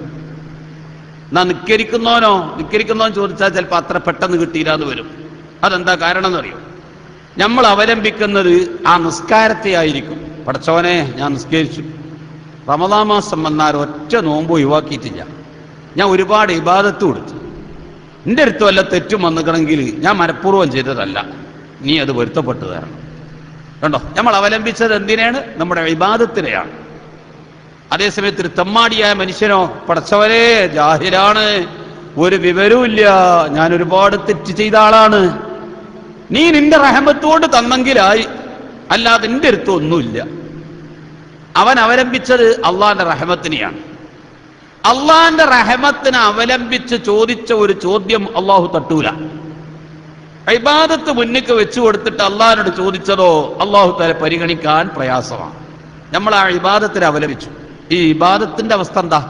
ഇബാദത്തിന്റെ സ്ഥിതി എന്താ?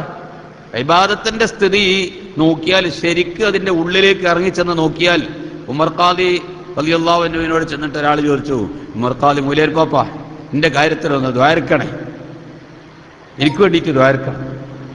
ഈ എന്തൊക്കെ പഠിച്ചിക്കണടാ ദ്വാരക്കാൻ? ഞാൻ നിസ്കരിച്ചാലും നോമ്പൽക്കാരൊക്കെ പഠിച്ചിക്കണേ, കാര്യമായിട്ട് വേറെ ഒന്നും പഠിച്ചിട്ട്. എടാ, നീ നിസ്കരിക്കാൻ പഠിച്ചില്ലേ? ഞാൻ അതും പഠിച്ചിട്ടില്ല. ഈ എനിക്ക് ദ്വാരക്കണം എന്ന്. നിസ്കരിച്ചാൻ പഠിച്ചില്ലേ? ഞാൻ നിസ്കരിച്ചാനും പഠിച്ചിട്ടില്ല. അപ്പൊ എന്താ, ഒരു നിസ്കാരത്തിന്റെ ഒരു റക്അത്തിൽ മാത്രം 12000 മസ്അല ഉണ്ട് എന്നാ. അപ്പൊ ഈ 12000 മസ്അല പഠിച്ച ആളാ അല്ലേ എന്ന് പറഞ്ഞ പോലെ നിസ്കാരത്തിന്റെ കാര്യം നമ്മൾ എടുത്തു നോക്കിയ നിസ്കാരത്തിന്റെ മസ്അല നമുക്ക് എന്താ അറിയും? എത്ര അബദ്ധങ്ങളോടുകൂടി നിസ്കാരം. ഈ നിസ്കാരമാണോ അള്ളാഹുവിന്റെ മുമ്പിൽ സമർപ്പിക്കുന്നത്? അപ്പൊ ഒരു തെമ്മാടിയായ മനുഷ്യൻ അള്ളാഹിന്റെ റഹ്മത്തിനെ അവലംബിച്ചു. ഇബാദത്തുകാരൻ എന്തവലംബിച്ചു? അവന്റെ ഇബാദത്തിനെ അവലംബിച്ചു. എന്നിട്ട് ബഹുമാനപ്പെട്ട ഇബ്നു അത്താഇല്ല സിക്കന്ദരി പറയുന്നു, മഅസിയത്തുൻ ഔറസത് ദില്ലൻ വൻകിസാറൻ ഖൈറും മിൻ തഅത്തിൻ ഔറസത് ഫഖറൻ വസ്തിക്ബാറാ. ഒരു തെമ്മാടിയായ മനുഷ്യൻ തെറ്റ് ചെയ്തിട്ട്, പടച്ചവനെ എൻ്റെ അടുത്ത് ഒരുപാട് തെറ്റ് വന്നുപോയി എന്ന് ചിന്തിക്കുന്ന ഒരു പാവപ്പെട്ടവൻ, ഞാൻ പാപിയാണ്, ദോഷിയാണ്, തെമ്മാടിയാണ് എന്ന് ചിന്തിക്കുന്ന ഒരു മോശപ്പെട്ട മനുഷ്യൻ, ഖൈറും മിൻ തഅത്തിൻ ഔറസത് ഫഖറൻ വസ്തിക്ബാറാ, ഇബാദത്ത് ചെയ്ത് മെലിഞ്ഞ് അഹങ്കരിക്കുന്നവനേക്കാൾ നല്ലവനാ. ഞാൻ നിസ്കരിക്കുന്നവനാണ്, ഞാൻ നോമ്പൊൽക്കുന്നവനാണ്, ഞാൻ ഇബാദത്തുകാരനാണ്, ഞാൻ അങ്ങനെ തെറ്റൊന്നും ചെയ്തിട്ടില്ല എന്ന് അഹങ്കരിക്കുന്നവനേക്കാൾ നല്ലത് ഈ തെമ്മാടിയായ മനുഷ്യനാണ്. അവൻ എപ്പോഴും ഒരു വിനയവും ഒരു പാവത്തരവും അല്ലാഹുവിന്റെ മുമ്പിൽ മോശപ്പെട്ടവനാണെന്നും അവന്റെ റഹ്മത്തിനെ കാക്ഷിക്കുന്നവനുമാണ്. തെമ്മാടിയോ, അവൻ അവന്റെ ഇബാദത്തിൽ അവലംബിച്ചു, അള്ളാഹുവിന്റെ റഹ്മത്തിനെ വിസ്മരിച്ചവനാണ്. ഈ രണ്ട് കൂട്ടരിൽ ഈ തെമ്മാടിക്ക് ഉത്തരം കിട്ടാൻ ഒരു വട്ടം ദ്വാരുന്നിട്ട് ഉത്തരം കിട്ടുമെങ്കിൽ ഈ ഇബാദത്തുകാരൻ 10 വട്ടം ദ്വാരുന്നാലേ ചിലപ്പോൾ ഉത്തരം കിട്ടുകയുള്ളൂ. ഇത് അള്ളാഹുവിന്റെ ഒരു കാരുണ്യമല്ലേ? പടച്ച റബ്ബ് നമ്മളോട് ചെയ്തൊരു കാരുണ്യമല്ലേ? അള്ളാഹിന്റെ ഒരു കരുണ നോക്കൂ നിങ്ങൾ. ഇതൊന്നും ഉപയോഗപ്പെടുത്താൻ ഒരു മനുഷ്യൻ തയ്യാറാകുന്നില്ലെങ്കിൽ പിന്നെ അള്ളാഹു തആല നരകത്തിലിട്ട് ശിക്ഷിക്കുന്നത് നീതിപരമായ പെരുമാറ്റമാണ് അള്ളാഹു തആല ചെയ്തുകൊണ്ടിരിക്കുന്നത്. ഈ ഒരു സുവർണാവസരം, ഇത് പലതുകൊണ്ടും ബർക്കത്താക്കപ്പെട്ട ഒരു മജ്ലിസാണ്. പലതുകൊണ്ടും ബർക്കത്താക്കപ്പെട്ട അനവധി സയ്യിദന്മാരുടെ നേതൃത്വം, സാദാത്യങ്ങളുടെ നേതൃത്വമാണ് ഇവിടെ. ഇത് സയ്യിദന്മാരുടെ സ്ഥാപനമാണ്. പ്രത്യേകിച്ച് ഖലീൽ തങ്ങളുടെ അല്ലാഹു ദീർഘായുസ്സും ആഫിയത്തും ദീനിന്റെ ഖിദ്മത്തിൽ ധാരാളം ജീവിച്ച് പ്രവർത്തിക്കാൻ തൗഫീഖ് നൽകട്ടെ. കുറഞ്ഞ കാലം കൊണ്ട് വല്ലാത്ത വലിയ ഒരു സേവനം ചെയ്ത വ്യക്തിത്വമാണല്ലോ ബഹുമാനപ്പെട്ട ഖലീൽ തങ്ങൾ. പച്ചയായി ആർക്കും മനസ്സിലാക്കാൻ കഴിയുന്നൊരു യാഥാർത്ഥ്യം, കേരളത്തിൽ ഉള്ള ഏറ്റവും വലിയ ദുആ മജ്ലിസ് ഇവിടെയാണല്ലോ. സർവ്വ സയ്യിദന്മാരും ആലിമീങ്ങളും ഒക്കെ കൂടുന്നു. ബഹുമാനപ്പെട്ട താജുൽ ഉലമാ തങ്ങൾ രോഗം അല്ലാഹു ശിഫയാക്കി കൊടുത്ത് ദീർഘകാലം നമ്മൾക്കൊക്കെ നേതൃത്വം കൊടുക്കാനുള്ള ഭാഗ്യം ആയുസ്സും അല്ലാഹു പ്രദാനം ചെയ്യട്ടെ. സയ്യിദുമാണ് ആലിമുമാണ്, സയ്യിദുമാണ് ആലിമുമാണ്. അങ്ങനത്തെ സയ്യിദന്മാരും ആലിമീങ്ങളൊക്കെ നേതൃത്വം കൊടുക്കുന്ന ഒരു സ്ഥാപനം, അവരുടെ മേൽനോട്ടമുള്ള സ്ഥാപനം, അള്ളാന്റെ ഭവനം, റമളാന്റെ പാതിരാവിൽ ലൈലത്തുൽ ഖദ്ർ പ്രതീക്ഷിക്കാവുന്ന ഒരു രാത്രി, ഇൽമിന്റെ മജ്ലിസ്. ഒരാളെ കൂടെ 2 മലക്കുണ്ടെങ്കിൽ ഈ സദസ്സിൽ എത്ര മലക്കുണ്ടാവും? 2 മലക്കുണ്ട് ഇപ്പൊ നമുക്ക് ഉറപ്പാണല്ലോ. അപ്പൊ ഈ സദസ്സിൽ എത്ര മലക്കുകൾ ഉണ്ടാവും? നമ്മൾ ദുആ ചെയ്യുന്നതിൽ ആ മലക്കുകളുടെ ആമീനും കൂടി കിട്ടുമ്പോ ഇതിലപ്പുറം ഇനിയിപ്പോ ഇവിടെ എന്താ പ്രതീക്ഷിക്കാനുള്ളത്? തികച്ചും ഈ സദസ്സ് അല്ലാഹു തആല നമുക്ക് ദുആക്ക് ഉത്തരം തരുമെന്ന് പ്രതീക്ഷിക്കാവുന്ന ഒരു സദസ്സാണ്. അതുകൊണ്ട് ഒരല്പസമയം ഈ സദസ്സിൽ ഇരിക്കുന്ന നമ്മുടെ ചിന്ത കഴിഞ്ഞകാല ജീവിതത്തിൽ സംഭവിച്ചു പോയ തെറ്റുകുറ്റങ്ങളിലേക്ക് നമ്മുടെ ഹൃദയത്തെ നാം ഓടിച്ചു നോക്കുക.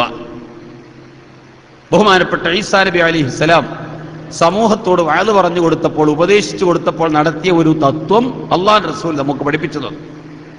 ഒരു മനുഷ്യന്റെ ജീവിതത്തെ 3 ആക്കി തരംതിരിക്കാം. ഒന്ന് അവന്റെ ജീവിതത്തിൽ കഴിഞ്ഞുപോയ ഭാഗങ്ങൾ, ഇനി ഒന്ന് വരാനിരിക്കുന്ന ഭാഗങ്ങൾ, ഒന്ന് ഇപ്പോൾ അവൻ നിലകൊള്ളുന്ന ഭാഗം. ഇത് 3 അല്ലാത്ത വേറൊന്ന് പറയാൻ പറ്റുമോ? ഏത് മനുഷ്യന്റെ ജീവിതം അങ്ങനെയാ. ഒന്ന് കഴിഞ്ഞു പോയത്, ഒന്ന് വരാനിരിക്കുന്നത്, ഒന്ന് ഇപ്പോൾ ഉള്ളത്. ഈ 3 ജീവിതത്തെക്കുറിച്ച് നമ്മളൊരു വിശകലനം നടത്തിയാൽ നമുക്ക് പ്രതീക്ഷ ഉള്ളത് ഏത് ജീവിതമാണ്? ഏത് ജീവിതം കൊണ്ടാണ് നമുക്ക് പ്രതീക്ഷ? കഴിഞ്ഞകാല ജീവിതത്തിലേക്ക് ഒരു മനുഷ്യൻ ചിന്തിച്ചു നോക്കിയാൽ എന്താണ് നമുക്ക് പ്രതീക്ഷിക്കാനുള്ളത്? പുറകോട്ട് നോക്കുമ്പോൾ എന്തെല്ലാം നമുക്ക് നഷ്ടമായോ അത് മുഴുവനും നഷ്ടമാണ്. തിരിച്ചെടുക്കാൻ ഇനി മാർഗമില്ല. ഈ റമദാൻ മാസത്തിൽ ഒരു തറാവീഹ് നഷ്ടപ്പെട്ടുവെങ്കിൽ അത് നഷ്ടം തന്നെയാണ്. അത് വീണ്ടെടുക്കാൻ ഇനി കഴിയില്ല. ഒരു വഖത്ത് നിസ്കാരം ഖളാ ആയാൽ അത് ഖളാ നഷ്ടപ്പെട്ടത് തിരിച്ചെടുക്കാൻ മാർഗമില്ല. അത് ഖളാ വീട്ടിയാലും ഒരു ചെറിയ പുള്ളി അവനിൽ ബാക്കി നിൽക്കുകയാണ്. ഉദാഹരണം നിങ്ങൾ നോക്കൂ. ഇന്ന് ഒരു മനുഷ്യനിക്ക് ളുഹർ നിസ്കാരം ഖളാ ആയാൽ ഇന്നത്തെ ളുഹർ നമസ്കാരം ഒരു മനുഷ്യന് ഖളാ ആയിട്ടുണ്ടെങ്കിൽ ആ നിസ്കാരം അവൻ ഖളാ വീട്ടുകയും ചെയ്താലും അള്ളാഹുവിന്റെ അടുക്കൽ അവൻ ദോഷിയാണ്, തമ്മാടിയാണ്. എന്തേ കാരണം? നിസ്കാരം ഖളാ ആക്കിയ മനുഷ്യനോട് 2 ചോദ്യമാണ്. നീ എന്തുകൊണ്ട് നിസ്കരിച്ചില്ല എന്നൊരു ചോദ്യമുണ്ട്. എന്തുകൊണ്ട് നീ കൃത്യ ടൈം പാലിച്ചില്ല? ഞാനതിനൊരു ടൈം വെച്ചിരുന്നല്ലോ. ഇന്ന സ്വലാത്ത് കാനത്ത് അലൽ മുഅ്മിനീന കിതാബൻ മൗഖൂതാ. ഒരു സമയം നിശ്ചയിച്ചിട്ടുണ്ട്. 2ഉം നീ ചെയ്തില്ല, നിസ്കരിച്ചതില്ല, ടൈം പാലിച്ചതുമില്ല. ഒരു മനുഷ്യനെ ഖളാ വീട്ടിയാൽ എന്തുകൊണ്ട് നിസ്കരിച്ചില്ല എന്ന ചോദ്യം ഇനിയില്ല. എന്തുകൊണ്ട് അതിന്റെ ടൈം പാലിച്ചില്ല എന്ന ചോദ്യം അപ്പോഴും ബാക്കിയാണ്. അപ്പൊ നിസ്കാരം ഖളാ വീട്ടിയാലും തൗബ ആവശ്യമാണ്. നിസ്കാരം ഖളാ വീട്ടിയിലെ എന്തിനാ തൗബ? അതേ, ഒരു ചോദ്യം അവിടെ ബാക്കിയുണ്ട്. എന്തുകൊണ്ട് ആ നിസ്കാരത്തിന്റെ ടൈം പാലിച്ചില്ല എന്നത് ഇനി നികത്താൻ കഴിയുമോ? റമദാൻ മാസത്തിലെ ഒരു ദിവസത്തെ തറാവീഹ് നഷ്ടപ്പെട്ടാൽ അത് നികത്താൻ കഴിയുമോ? അതൊരാൾ ഖളാ വീട്ടിയാലും അത് അതിന്റെ ടൈമിൽ നിസ്കരിക്കുക എന്ന സംഗതി ഇനി കിട്ടുമോ? റമദാൻ മാസത്തെ പകൽ സമയത്ത് ഒരു നോമ്പ് ഒരു മനുഷ്യൻ ഉപേക്ഷിച്ചാൽ റമദാൻ കഴിഞ്ഞിട്ട് ഖളാ വീട്ടിയാലും അത് റമദാൻ മാസത്തിൽ നോറ്റ കൂലി ഇനി ഉണ്ടാകുമോ? അപ്പൊ നഷ്ടപ്പെട്ട നഷ്ടം ഇനി വീണ്ടെടുക്കാൻ മാർഗമില്ല. അത് നഷ്ടം തന്നെയാണ്. എന്തെല്ലാം നഷ്ടമായോ അത് മുഴുവനും നഷ്ടമാണ്. മറ്റൊന്ന്, എന്തെല്ലാം നന്മ വല്ലതും ചെയ്തിട്ടുണ്ടെങ്കിൽ ഇനിയുള്ള ജീവിതത്തിൽ അത് നഷ്ടപ്പെട്ടു പോകാതിരിക്കാൻ കഠിനാധ്വാനം ചെയ്യുകയും വേണം. ഇന്നലത്തെ നോമ്പ് നഷ്ടപ്പെടാതിരിക്കാൻ ഇന്ന് കഠിനാധ്വാനം ചെയ്യണം. മരണം വരെ അത് അധ്വാനിക്കണം. അത് മുറിയാതെ നിലനിൽക്കാൻ അവൻ കാത്തു സൂക്ഷിക്കണം. അപ്പൊ കഴിഞ്ഞകാല ജീവിതത്തിലേക്ക് തിരിഞ്ഞു നോക്കുമ്പോ വല്ല പ്രതീക്ഷയും നമുക്കുണ്ടോ? നമ്മുടെ ജീവിതം രക്ഷപ്പെടാനുള്ള വല്ല പ്രതീക്ഷയും കഴിഞ്ഞകാല ജീവിതത്തിൽ നമുക്കുണ്ടോ? ഒന്നുമില്ല. നഷ്ടപ്പെട്ടതൊക്കെ നഷ്ടം. എന്നാ പിന്നെ വരാനിരിക്കുന്ന ജീവിതത്തിൽ നന്നാകാം. അങ്ങനെ ജീവിതത്തിന്റെ മറ്റൊരു ഭാഗം വരാനിരിക്കുന്ന ജീവിതമല്ലേ, അവിടെ വെച്ച് നന്നാകാം എന്നാണെങ്കിൽ വരാനുള്ള ജീവിതത്തെക്കുറിച്ച് ഫീ കുല്ലി യൗമിൻ തുറജ്ജി അൻത തൂബഗദ വഅഖദു അസ്മിക ബിത്തശ്ബീഹി മഹ്ലൂലു. നാളെ നന്നാകാം എന്നാണ് ഓരോ മനുഷ്യന്റെയും ചിന്ത. നാളത്തെ ജീവിതത്തിന് അവന് ബാക്കിയുണ്ടോ അവനറിയില്ല. ഈ മൈക്ക് വാങ്ങുന്ന സമയത്ത് 2 കൊല്ലത്തെ ഗ്യാരണ്ടി പറഞ്ഞ് ഒപ്പിട്ട് തന്നൊരു മനുഷ്യൻ 2 ദിവസം അവിടെ ജീവിക്കുമെന്ന ഗ്യാരണ്ടി പറയാൻ അവന് കഴിയുമോ? ഇത്രയല്ലേ നമ്മുടെ വരാനിരിക്കുന്ന ജീവിതത്തിന്റെ ഗ്യാരണ്ടി. ബഹുമാനപ്പെട്ട കക്കിടിപ്പുറം അബൂബക്കർ മുസ്ലിയാർ നവ്വറല്ലാഹു മർഖദഹു, കേരളത്തിൽ എല്ലാവർക്കും പരിചയമുള്ള, എല്ലാവരാലും സുസമ്മതനായ ഒരു പണ്ഡിതനാണ് മഹാനായ കക്കിടിപ്പുറം ബഹുമാനപ്പെട്ടവര്. മലപ്പുറം ജില്ലയിലെ പന്താവൂർ പ്രദേശത്തുള്ള കക്കിടിപ്പുറം എന്ന പ്രദേശത്ത് ആ വയൽ വക്കത്തുള്ള പ്രിയ നിസ്കാരപ്പള്ളിയുടെ സമീപത്തുള്ള കുളത്തിൽ നിന്ന് വുളൂ ചെയ്ത് പള്ളിയിൽ കയറി പള്ളിയിൽ തന്നെയാ തന്റെ ജീവിതം. ആ പള്ളിയിൽ നിന്ന് വസ്ത്രം മാറ്റി പൊന്നാനി ജുമഅക്ക് പോവുകയാണ്. പോകുന്ന വഴിക്ക് വയൽ വരമ്പത്ത് കൂടി നടന്നു പോകുമ്പോൾ പെട്ടെന്നൊരു ജീവിയുടെ ശബ്ദം കേൾക്കുന്നു. എന്താണ് ആ ജീവി? അത് തന്റെ മുരീദന്മാർ ശിഷ്യന്മാർ കൂടെയുണ്ട്. എന്താ ഒരു ജീവിയുടെ ശബ്ദം കേൾക്കുന്നത്? സൂക്ഷിച്ചു നോക്കിയപ്പോൾ ഒരു തവളയെ ഒരു പാമ്പ് കടിച്ചിരിക്കുകയാണ്. ഒരു തവളയെ ഒരു പാമ്പ് കടിച്ചിരിക്കുകയാണ്. അത് ആ കടിയേറ്റിട്ട് വേദന കൊണ്ട് പെടയാണ്. ശിഷ്യന്മാര് പറഞ്ഞു, ഉസ്താദേ, അതൊരു തവളനെ പാമ്പ് കടിച്ചിട്ട് ആ തവളന്റെ വായിൽ കടന്നിട്ട് ആ പാമ്പ് കടിയേറ്റ് പെടയാണ്, വിഷം കയറിയിട്ട് പെടയാണ്. അല്ലോ, നിങ്ങൾക്ക് എന്ത് മനസ്സിലായി ഇതിൽ നിന്ന്? എന്ത് മനസ്സിലാകാൻ? ഒരു പാമ്പ് തവളനെ പിടിച്ചു എന്നല്ലാതെ എന്ത് മനസ്സിലാകാൻ? ശിഷ്യന്മാർ പറഞ്ഞു, ഞങ്ങൾക്കൊന്നും മനസ്സിലായി. അള്ളാഹുവിന്റെ സ്വാലിഹീങ്ങൾ, ഔലിയാക്കന്മാര്, മഹാന്മാർ ഒരു വിഷയം കിട്ടിയാൽ ആ വിഷയത്തിലൂടെ ചിന്തിച്ച് ചിന്തിച്ച് ചിന്തിച്ച് അള്ളാഹുവിന്റെ ഖുദ്റത്തിലേക്ക് കടന്നങ്ങെത്തും. അതാണ് മഹാന്മാരുടെ പവർ. അതുകൊണ്ട് അവർ മഹാന്മാരായതും. കക്കിടിപ്പുറം അവിടെ ഇരുന്നു. ആ വയൽ വരമ്പത്തിരുന്നിട്ട് ബഹുമാനപ്പെട്ടവർ ഉപദേശിക്കുന്നു, അല്ല മക്കളെ, ഈ തവള ഇന്ന് രാവിലെ അതിന്റെ മാളത്തിൽ നിന്ന് പുറത്തിറങ്ങുമ്പോ നല്ല ഭക്ഷണം തേടി പുറത്ത് ഇറങ്ങിയതായില്ലേ? അതതിന്റെ ഇര തേടിപ്പോന്നതാകില്ലേ? നല്ല സുഭിക്ഷമായ ആഹാരം, ഒരു തവള തിന്നുന്ന ആഹാരങ്ങളുടെ കൂട്ടത്തിൽ ഏറ്റവും നല്ല ആഹാരം ആ തവളയുടെ മുന്നിൽ കൊണ്ടുപോയി വെച്ച് കൊടുത്തു നോക്കൂ. ആ തവള അതിലേക്ക് ആഗ്രഹിക്കുമോ? ആ തവള ഭക്ഷണം കഴിക്കുമോ? ശിഷ്യന്മാര് പറഞ്ഞു, ഇല്ല, കഴിക്കുകയില്ല. ഈ പാമ്പിന്റെ കടിയേറ്റ് പെടയുന്ന തവള ഈ ഭക്ഷണത്തിലേക്ക് ആകർഷിക്കുകയില്ല. ശരി, ഈ തവള ആൺ തവളയാണ് എങ്കിൽ അത് ഇണ ചേരാറില്ലേ? അതിന്റെ പെൺ തവളയുമായി ഇണ ചേരാറുണ്ടല്ലോ. ഈ ആൺ തവള അതിന്റെ മാളത്തിൽ ജീവിക്കുമ്പോൾ സുന്ദരിയായ തടിച്ചു കൊഴുത്ത ഒരു പെൺതവളയെ കണ്ടാൽ ആ തവള കാമിക്കുകയില്ലേ? അത് വികാരം കൊള്ളുകയില്ലേ? ആ പെൺതവളയിലേക്ക് ആഗ്രഹിക്കുകയില്ലേ? നിങ്ങൾ കൊണ്ടുപോയിട്ടൊരു സുന്ദരിയായ പെൺതവളയെ അതിന്റെ മുന്നിൽ കൊണ്ടുപോയി വെച്ച് കൊടുത്തു നോക്കൂ, ആ തവള അതിലേക്ക് ആഗ്രഹിക്കുമോ? ശിഷ്യന്മാര് പറഞ്ഞു, ആഗ്രഹിക്കില്ല. ഈ പാമ്പിന്റെ വായിൽ കിടന്ന് പെടയുന്ന തവള പെൺതവളയിലേക്ക് കാമിക്കുകയില്ല, ആഗ്രഹിക്കുകയില്ല, അത് ഇണചേരുകയില്ല. അതെന്താ? ഈ തവള ഇണചേരാറില്ലേ? ഉണ്ട്. ഈ തവള ഭക്ഷണം കഴിക്കാറില്ലേ? കഴിക്കാറുണ്ട്. ഇപ്പൊ എന്തേ കഴിക്കാത്തത്? ഇപ്പൊ എന്തേ ഇണചേരാത്തത്? അതിപ്പോൾ ഒരു സർപ്പത്തിന്റെ വായിൽ കിടന്ന് പെടയുകയാണ്, അതുകൊണ്ടാണ്. എന്നാൽ അതുപോലെയാ ഞാനും നിങ്ങളും, അതുപോലെയാ ഞാനും നിങ്ങളും. കക്കിടിപ്പുറം പഠിപ്പിക്കുന്നു, ശിഷ്യന്മാർക്ക് പഠിപ്പിക്കുന്നു. എന്താണ് നമ്മുടെ സ്ഥിതി? നമ്മളും ഒരു സർപ്പത്തിന്റെ വായിലാണ്. വലിയ ഒരു സർപ്പത്തിന്റെ വായിലാ ഞാനും നിങ്ങളും ഉള്ളത്. അഥവാ ഞാനും നിങ്ങളും മരിച്ചുകൊണ്ടേയിരിക്കുകയാണ്. നമ്മളൊക്കെ മരിച്ചുകൊണ്ടേയിരിക്കുകയാണ്. വലിയ ഒരു തത്വം പഠിപ്പിച്ചു കൊടുക്കുന്നു, ഞാനും നിങ്ങളും മരിച്ചുകൊണ്ടേയിരിക്കുകയാണ്. എന്നാണ് നമ്മുടെ മരണം തുടങ്ങിയത്? എന്നാണോ ജീവിക്കാൻ തുടങ്ങിയത്? അന്ന് മരിക്കാനും തുടങ്ങി. എന്നാണോ ഇത് അവസാനിക്കുക? അത് അവസാന ശ്വാസം വലിച്ചുവിടലോടുകൂടി മരണം പൂർത്തിയായി. സഹീഹുൽ ബുഖാരിയിൽ കാണാം, ഒരു കുഞ്ഞു ഉമ്മന്റെ ഗർഭാശയത്തിൽ വളരുമ്പോൾ, ഗർഭസ്ഥ ശിശുവായിരിക്കുന്ന സമയത്ത് ആ കുട്ടിയിലേക്ക് 4 മാസം പ്രായമാകുമ്പോ ഒരു മലക്കനെ അർസല ഇലൈഹി മലക്കാ, ഒരു മലക്കനെ അല്ലാഹു തആല അയച്ചു. ആ മലക്ക് ഗർഭാശയത്തിന്റെ ഉള്ളിലിരിക്കുന്ന കുഞ്ഞിന് ആത്മാവിനെ നിക്ഷേപിക്കുന്നു, റൂഹിനെ വെച്ച് കൊടുക്കുന്നു. ഈ കുട്ടി ജീവിക്കാൻ തുടങ്ങുന്നു, അത് ശ്വാസോച്ഛ്വാസം തുടങ്ങുന്നു. അപ്പോൾ അല്ലാഹു തീരുമാനിച്ചു, ഈ കുട്ടി ദുനിയാവിലേക്ക് വന്നാൽ 100 ശ്വാസോച്ഛ്വാസം നടത്തണം.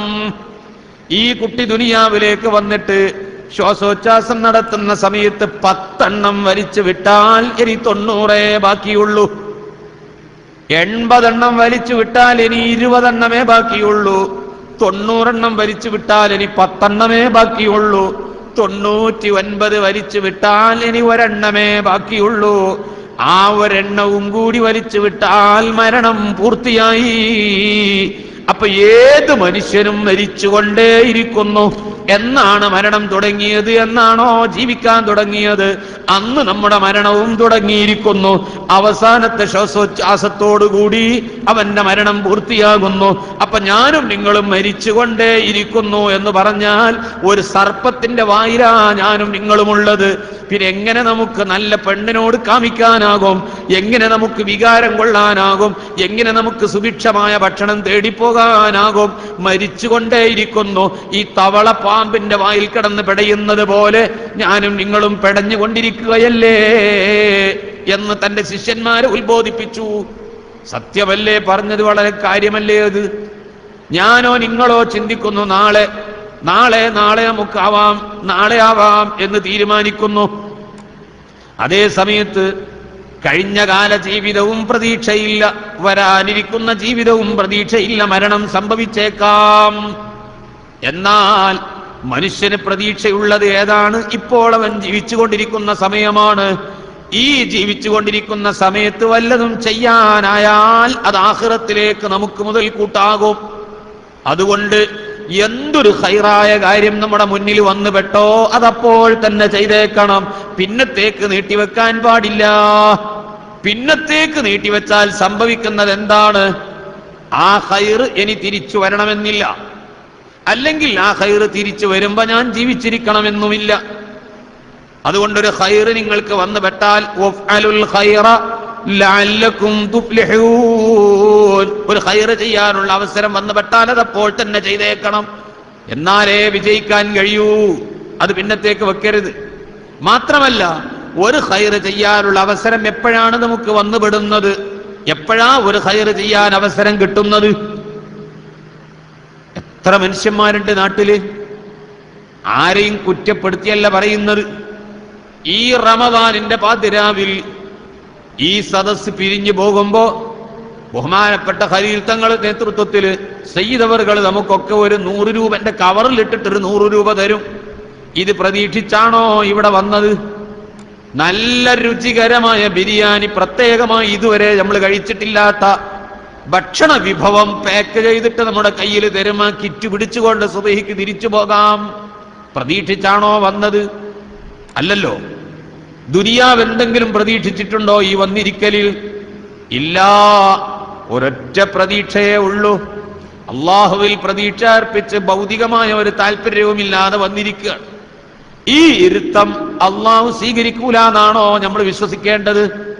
ദുനിയാവ് ഒന്നും പ്രതീക്ഷിക്കാതെ അള്ളാഹുവിന്റെ ഔലിയാക്കന്മാര്, സ്വാലിഹീങ്ങള്, മുത്തഅല്ലിമീങ്ങള്, ആലിമീങ്ങള് പങ്കെടുക്കുന്ന മജ്‌ലിസിൽ അള്ളാന്റെ ഭവനത്തിൽ പാതിരാ സമയത്ത് കണ്ണും നട്ട് ഉറക്കമൊഴിച്ച് കാത്തിരിക്കുമ്പോ നമുക്കൊക്കെ മക്കളില്ലേ, ഭാര്യയില്ലേ, കുടുംബമില്ലേ? അവരൊക്കെ വിട്ടേച്ചുകൊണ്ട് അവരെല്ലാം അവരെ വീടുകളിൽ ഒറ്റക്ക് കിടന്നുറങ്ങുമ്പോൾ അവർക്ക് തുണയില്ലാതെ പേടിക്കൊരാളില്ലാതെ ഈ പള്ളിയിലേക്ക് തിരിച്ചപ്പോൾ നമ്മുടെ ലക്ഷ്യം ഒരൊറ്റ ലക്ഷ്യമാണ്. ഈ ലക്ഷ്യം ഇങ്ങനെ വന്നിരിക്കുമ്പോ ഇത് അള്ളാഹു കണ്ടില്ലെന്ന് നടിച്ച് തിരിഞ്ഞു നോക്കാതെ നമ്മുടെ ആവശ്യം പരിഗണിക്കാതെ അല്ലാഹ് ഖായിബാക്കി തിരിച്ചയക്കുമെന്നാണോ ഞാനും നിങ്ങളും അള്ളാഹിനെ വിശ്വസിക്കേണ്ടത്? അങ്ങനത്തെ ഒരു അള്ളയാണോ നമ്മൾ അള്ളാഹ്? അപ്പൊ അള്ളാഹു തആല നമ്മൾ ഈ മജ്‌ലിസിൽ കൊണ്ടുവന്നത് വലിയ അനുഗ്രഹമല്ലേ? ഇത് എപ്പോഴാണ് അള്ളാഹു ചെയ്യുന്നത്? അള്ളാഹ് ഒരു ഖൈറിന്റെ മഖാമിൽ ഒരു ഖൈർ ചെയ്യാൻ അവസരം തന്നാൽ ആ സന്ദർഭത്തിൽ അള്ളാഹുവിന് നമ്മളോട് എന്തോ ഒരു തൃപ്തി ഉണ്ട് എന്നാ. അപ്പോഴത് ചെയ്യാൻ അവസരം തരാം. ഒരു നല്ല കാര്യം ചെയ്യാൻ അവസരം കിട്ടിയാൽ മനസ്സിലാക്കണം, എന്റെ റബ്ബിന് എന്നോട് എന്തോ ഒരു തൃപ്തി ഉണ്ട്. ഇപ്പൊ എന്റെ റബ്ബിന് എന്നോട് എന്തോ തൃപ്തി ഉണ്ട്. ആ തൃപ്തി വെച്ച് റബ്ബിനോട് ദ്വാരക്കണം, ചോദിക്കണം.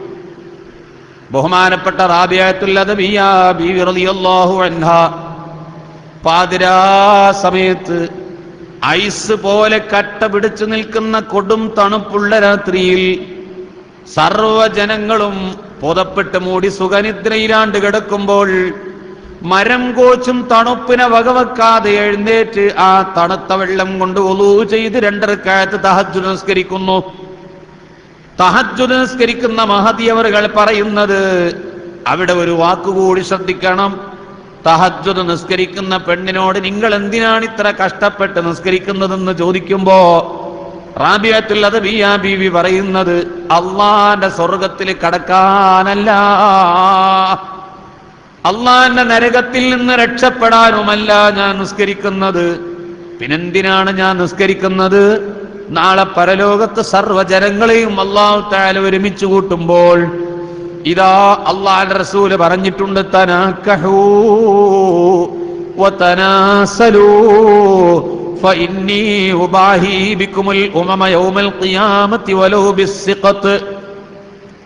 നിങ്ങൾ നിക്കാഹ് ചെയ്യണം, സന്താനങ്ങളെ പെരുപ്പിക്കണം, കൂടുതൽ മക്കളെ ഉൽപ്പാദിപ്പിക്കണം, ഒരുപാട് മക്കളെ ഉണ്ടാക്കണം. എന്തിനു വേണ്ടി? നാളെ പരലോകത്ത് വരുമ്പോ ഒരു ഉമ്മത്തിനെ കൊണ്ട് അഭിമാനം കൊള്ളുന്ന നബിയുണ്ട്, 2 ഉമ്മത്തിമാരെ കൊണ്ട് അഭിമാനം കൊള്ളുന്ന, 4 ഉമ്മത്തിമാരെ കൊണ്ട് അഭിമാനം കൊള്ളുന്ന നബിയുണ്ട്. പരലോകത്ത് ഞാനാണ് ഏറ്റവും കൂടുതൽ ഉമ്മത്തിമാരുള്ളതെന്ന് പറഞ്ഞ് അഭിമാനം കൊള്ളും. എനിക്ക് അഭിമാനമുണ്ടാക്കി തരാൻ വേണ്ടി ഞാനാണ് ഏറ്റവും കൂടുതൽ ഉമ്മത്തിമാരുള്ളത് എന്ന് പറഞ്ഞ് പരലോകത്ത് എനിക്ക് അഭിമാനമുണ്ടാക്കി തരണം. പ്രസവിക്കുന്ന സമയത്ത് ജീവനില്ലാതെ പുറത്തു പോകുന്ന കുട്ടിയാണെങ്കിലും, പ്രസവിക്കുന്ന സമയത്ത് ജീവനില്ലാതെ പുറത്തു പോകുന്ന സിഖത്താണെങ്കിൽ പോലും അതെന്റെ ഉമ്മത്തിയാണെന്ന് പറഞ്ഞ് പരലോകത്ത് ഞാൻ അഭിമാനം കൊള്ളും. എനിക്ക് അഭിമാനമുണ്ടാക്കി തരാൻ ഞാനാണ് ഏറ്റവും കൂടുതൽ ഉമ്മത്തിമാരുള്ളത് എന്ന് എനിക്ക് അഭിമാനം കൊള്ളാൻ നിങ്ങൾ കൂടുതൽ മക്കളെ ഉൽപ്പാദിപ്പിക്കുവീൻ എന്ന് പറഞ്ഞുകൊണ്ട് ബഹുമാനപ്പെട്ട റസൂലുള്ള പറഞ്ഞിട്ടുണ്ട്. ഞാൻ തഹജ്ജുദ് നിസ്കരിക്കുന്നത് എന്തിനാണെന്നോ, നാളെ പരലോകത്ത് അഷ്റഫുൽ ഖൽഖ് തങ്ങൾക്ക് എന്നെ ചൂണ്ടിക്കാണിച്ചു കൊടുത്തുകൊണ്ട് പറയാൻ കഴിയണം, എന്റെ ഉമ്മത്തിൽ ഒരു പെണ്ണുണ്ട്, തഹജ്ജുദ് നിസ്കരിക്കുന്ന പെണ്ണ്, അതാ ആ പെണ്ണിനെ നോക്കിക്കോ, എന്റെ സമുദായത്തിൽ തഹജ്ജുദ് നിസ്കരിക്കുന്ന പെണ്ണാണത് എന്ന് പറഞ്ഞുകൊണ്ട് എന്നെ ചൂണ്ടിക്കാണിച്ചു കൊടുത്തുകൊണ്ട് തങ്ങൾക്ക് അഭിമാനം കൊള്ളാനാണ് ഞാൻ നിസ്കരിക്കുന്നത്. ശിർക്കായി പോയില്ലേ? ശിർക്കല്ലേത്? സഹീഹുൽ ബുഖാരിയുടെ ഫസ്റ്റ് ഹദീസ് തന്നെ എന്താണ്? ഒരു ഇബാദത്തിന്റെ ലക്ഷ്യം അല്ലാഹുവും റസൂലുമായിരിക്കണം, അള്ളാഹുവിൻ റസൂലുമായിരിക്കണം ഇബാദത്തിന്റെ ലക്ഷ്യം. അള്ളാഹ് മാത്രം പൊരുത്തപ്പെട്ടാ പോരാ. മർളിയത്തൻ ഇൻദക വഇൻദ ഹബീബിക എന്നല്ലേ നമ്മുടെ ദുആ. അല്ലാഹുമ്മ ർസുഖ്നാ ഹജ്ജൻ മബ്റൂറാ വഉംറതൻ മഖ്ബൂലതൻ വസിയാറതൻ മർളിയത്തൻ ഇൻദക വഇൻദ ഹബീബിക. അള്ളാഹുവിൻ റസൂലും പൊരുത്തപ്പെടണം. ദ സഹീഹുൽ ബുഖാരി. അള്ളാഹുവിന്റെ റസൂൽ ഇങ്ങനെ ഹിജ്റക്ക് വേണ്ടിയിട്ട് ഒരുങ്ങി ഇരിക്കുകയാണ്. സഹാബത്തിലൊക്കെ ഒരു സ്ഥലത്തേക്ക് ഹിജ്റ പോകുമ്പോ ആ കൂട്ടത്തിൽ ഒരു സഹാബിക്ക് ഹിജ്റ ഏറ്റവും പുണ്യമായ ഒരു അമലാണ്. ആ അമലിന് വേണ്ടിയിട്ട് പോകുന്ന സമയത്ത് ഒരു സഹാബിക്ക് ഒരു ലക്ഷ്യമുണ്ട്. എന്ത്? പോയ സ്ഥലത്ത് ഒരു പെണ്ണിനെ തനിക്ക് വിവാഹം ചെയ്യാൻ സാധിക്കുമല്ലോ എന്നൊരു ലക്ഷ്യവും കൂടി ആ സഹാബിക്കുണ്ട്.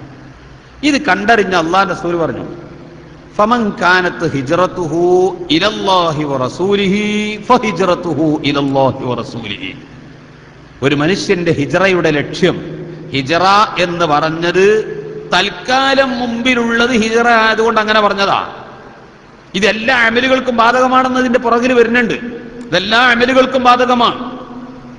ഹിജ്റന്റെ ലക്ഷ്യം അല്ലാഹുവും റസൂലുമാണെങ്കിൽ ഫഹിജ്റതുഹു ഇലല്ലാഹി വറസൂലിഹി, അല്ലാഹുവിന്റെ റസൂലിനാണ്.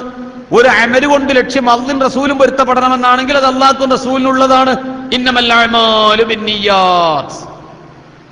എല്ലാ അമലിന്റെ ലക്ഷ്യം എന്താവണം? അള്ളാഹുവിൻ റസൂലും പൊരുത്തപ്പെടണം. റാബിയത്തുൽ അദവിയ്യ പറയാണ്, ഞാൻ തഹജ്ജുദ് നിസ്കരിക്കുന്നത് അള്ളാഹുവിന്റെ റസൂലിനെ എന്നെ ചൂണ്ടിക്കാണിച്ചു കൊടുത്തുകൊണ്ട് അഭിമാനം കൊള്ളാനാണ്.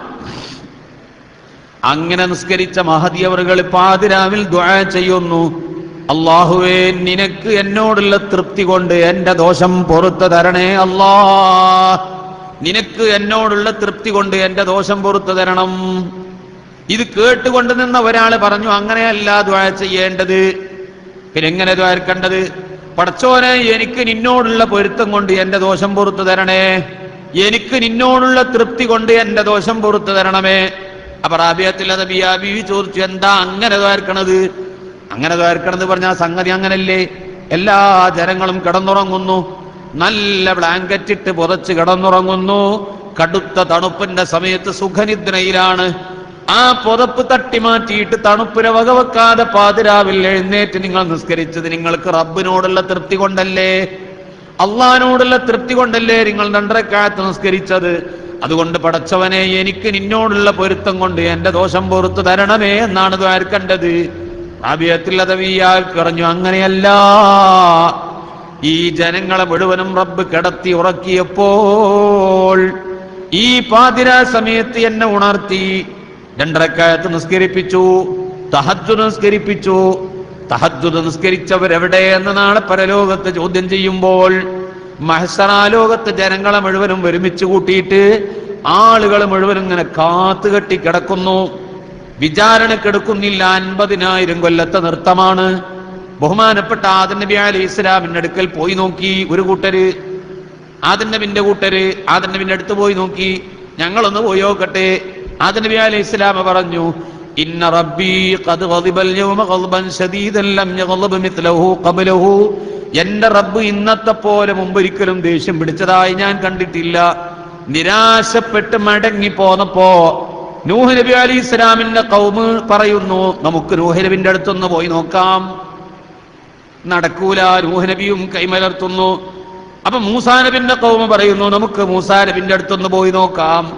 മൂസാ നബി അലൈഹി ഇസ്ലാമിന്റെ ഖൗമ് പോയി ചെന്നിട്ട് പറഞ്ഞു, മൂസാ നബിയെ ഞങ്ങളെ ഒന്ന് രക്ഷപ്പെടുത്തി തരണം.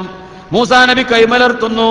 അപ്പൊ നൂഹ് നബി അലൈഹി ഇസ്ലാമിന്റെ ഖൗമ് പറയുന്നു, നമുക്ക് നൂഹ് നബിയെ സമീപിച്ചു നോക്കാം. ഓരോ സമുദായവും അവരവരുടെ നബിമാരെ സമീപിച്ചു നോക്കുമ്പോൾ ആ അമ്പിയാക്കൾ മുഴുവനും കൈമലർത്തിയ വിവരം അറിയുമ്പോഴാണ് അഷ്റഫുൽ ഖൽഖ് നബിയുനാ റസൂലുള്ളാഹി സ്വല്ലല്ലാഹു അലൈഹി വസല്ലമ തങ്ങളുടെ ഉമ്മത്താകുന്ന ഞാനും നിങ്ങളും പറയുന്നത്, നമുക്ക് ഹബീബായ റസൂലുള്ളാഹിനെ സമീപിച്ചു നോക്കാം. അള്ളാഹുവിന്റെ റസൂൽ പറഞ്ഞു, പരലോകത്ത് അങ്ങനെ ഉണ്ടാവും. ഓരോ നബിമാരെടുക്കലും പോയി നോക്കും, കാര്യം കിട്ടൂല, തിരിച്ചു പോരും. ഇത് റസൂലുള്ള പറഞ്ഞിക്കണമെങ്കിൽ പിന്നെ എന്തിനാ ആദിക്കനാ പണിക്ക് നിൽക്കുന്നത്? റസൂലുള്ളാഹിന്റെ അടുത്ത് പോയാൽ പോരെ? അള്ളാഹുവിന്റെ റസൂൽ പറഞ്ഞിക്കണില്ലേ, മഹ്ശറിൽ ഇങ്ങനെ പോയിട്ട് ഒരു നബിന്റെ അടുത്തും പോയിട്ടും കാര്യം, ഞാൻ എന്റെ അടുത്ത് വന്നാലേ നടക്കുള്ളൂ.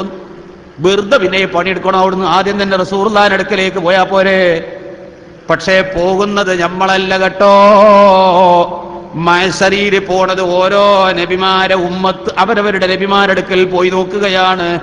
നിരാശപ്പെട്ട് വരുമ്പോഴാണ് റസൂലുള്ളാഹിന്റെ ഖദർ വെളിവാകുന്നത്, അള്ളാഹിന്റെ റസൂലിന്റെ റിഫഅത്ത് ബോധ്യപ്പെടുന്നത്. ഈ ഉമ്മത്ത് പറയുന്നു, അതിനെ പറ്റിയ ആളെടുത്ത് ഞങ്ങളൊന്ന് പോയി നോക്കട്ടെ.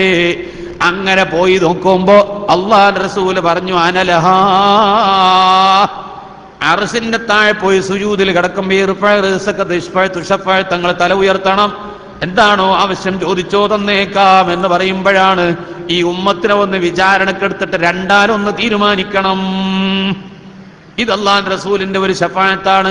ഈ ശഫാഅത്ത് അബൂജാഹിലിന് പോലും കിട്ടും, ഫറോവക്ക് പോലും കിട്ടും. എന്താണ് വിചാരണ ചെയ്ത് നരകത്തുക്കാണെങ്കിൽ നരകത്തുക്ക്, സ്വർഗത്തുക്കാണെങ്കിൽ സ്വർഗത്തുക്ക്. ഈ ശഫാഅത്ത് അങ്ങനെയാ, അതെല്ലാവർക്കും കിട്ടാൻ പോകുന്നുണ്ട്. അപ്പോഴല്ലേ ഇത് രണ്ടാലൊരു തീരുമാനം. അതെ, അള്ളാഹ് മഹ്ശറിയിലേക്ക് പ്രത്യക്ഷപ്പെടുകയാണ്. അല്ലാഹു തആല മഹ്ശറിക്ക് പ്രത്യക്ഷപ്പെടുന്നു. ഇതൊരു തീരുമാനമെടുക്കാൻ പോകുന്നു. അതുവരെ മഹ്ശറിയിൽ ഒരു പരിപാടിയും നടക്കുന്നില്ല. മഹ്ശറിയിലേക്ക് തിരിഞ്ഞിട്ട് ആദ്യത്തെ അനൗൺസ് എന്താണ്? മഹ്ശറിയിലെ ആദ്യത്തെ അനൗൺസ് എന്താണ്? അയ്നല്ലദീന കാനത് തതജാഫാ ജുനൂബുഹും അനിൽ മളാജിഇ യദ്ഊന റബ്ബഹും ഖൗഫൻ വതമആ. തഹജ്ജുദ് നിസ്കരിച്ചവരെവിടെ? ഇങ്ങോട്ട് വരൂ.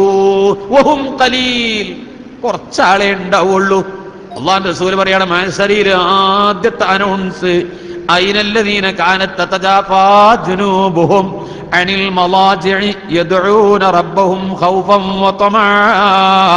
തഹജ്ജുദ് നിസ്കരിച്ച മനുഷ്യന്മാർ ഇങ്ങോട്ട് വരൂ എന്ന് പറയുമ്പോൾ മഹ്ശറയുടെ 4 ഭാഗത്തിൽ നിന്ന് അവിടുന്ന് ഇവിടുന്നൊക്കെ കുറച്ച് ആൾക്കാർ ഇങ്ങോട്ട് ഒരുമിച്ച് കൂടിയിട്ട് അവരോട് അല്ലാഹു തആല പറയും, നിങ്ങൾ സ്വർഗത്തിൽ പോയിക്കോ, ഹിസാബ് കൂടാതെ സ്വർഗത്തിലേക്ക് റബ്ബ് കടത്തിവിടും കേട്ടോ. അല്ലാഹു അതിന് നമുക്ക് ഭാഗ്യം നൽകട്ടെ. മുടങ്ങാതെ തഹജ്ജുദ് നിലനിർത്താനുള്ള തൗഫീഖ് അല്ലാഹു നമുക്ക് പ്രദാനം ചെയ്യട്ടെ. ഈ തഹജ്ജുദ് നിസ്കാരത്തിന് എന്നെ ഉണർത്തി 2 റക്അത്ത് നിസ്കരിപ്പിച്ചു. അല്ല, അല്ലാഹു എന്നെയും ഈ ജനങ്ങളെ പോലെ പുതപ്പിനുള്ളിലിട്ട് മൂടിപ്പോയിരുന്നെങ്കിൽ ഞാനും കിടന്നുറങ്ങിയിരുന്നെങ്കിൽ എന്റെ സ്ഥിതി എന്താണ്? എനിക്ക് തഹജ്ജുദ് കിട്ടുമോ? പരലോകത്ത് ഹിസാബ് കൂടാതെ സ്വർഗത്തിൽ പോകാൻ പറ്റുമോ? എന്റെ റബ്ബ് എന്നോട് ചെയ്ത കരുണ എത്ര വലുതാണ്! ഇത് പടച്ചവന് എന്നോട് എന്തോ തൃപ്തി ഉണ്ടായത് കൊണ്ടല്ലേ ചെയ്തത്, അല്ലെങ്കിൽ എന്നെയും കൂടി അങ്ങോട്ട് കിടത്തി ഉറക്കിക്കൂടായിരുന്നില്ലേ? ഈ മഅദിനിന്റെ ഗ്രാൻഡ് മസ്ജിദിൽ വന്നിട്ട് എഴുത്തിക്കാപ്പും വെച്ച് തറാവീ നിസ്കരിച്ച് വിത്ർ നിസ്കരിച്ച് 11 റക്അത്ത് വിത്റും നിസ്കരിച്ചിട്ട് ഇൽമിന്റെ മജ്ലിസിൽ ഇരുന്നു കൊണ്ട് പാതിരാവിൽ റഹ്മാനായ റബ്ബിനെ പ്രതീക്ഷിച്ചിരുന്ന് സന്തോഷത്തോടെ ഇരിക്കാൻ വേദി ഒരുക്കി തന്നത് റബ്ബ് നമ്മൾക്ക് ചെയ്ത കരുണയല്ലേ, അനുഗ്രഹമല്ലേ? ഇത് അള്ളാഹ്ക്ക് നമ്മളോട് എന്തോ തൃപ്തി ഉണ്ടായത് കൊണ്ടാ ഈ പണി നമ്മളെ കൊണ്ട് ചെയ്യിപ്പിച്ചത്. അല്ലെങ്കിൽ അല്ലാഹു തആല ഈ ടൈമിന് സിനിമ കാണുന്ന എത്ര മനുഷ്യന്മാരുണ്ട്, ക്രിക്കറ്റ് കാണുന്ന എത്ര മനുഷ്യന്മാരുണ്ട്, പന്ത് കളി കാണുന്ന മനുഷ്യന്മാരില്ലേ, TV തുറന്നു വെച്ച് കാണുന്ന ആളുകളില്ലേ, പല ജാതി ഏർപ്പാടുകളിൽ പെട്ട ആളുകളില്ലേ? അതിലേക്കൊന്നും നമ്മെ വിടാതെ നമ്മെ ഈ ഖൈറായ മജ്ലിസിൽ എത്തിച്ചു തന്നപ്പോൾ എന്റെ റബ്ബിന് ഇപ്പോൾ എന്നോടെന്തോ തൃപ്തിയുണ്ട്.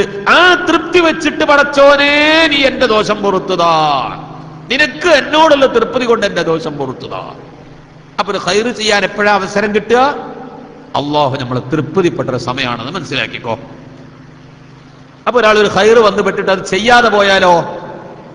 2 സംഗതിയാണുള്ളത്. പടച്ചോനെ നീ എന്നെ തൃപ്തിപ്പെട്ട സമയത്താണ് ഈ ഖൈറ് ചെയ്യാൻ അവസരം തന്നത്, ഇപ്പൊ തൽക്കാലം എന്റെ തൃപ്തി വേണ്ട, നാളെ മതി.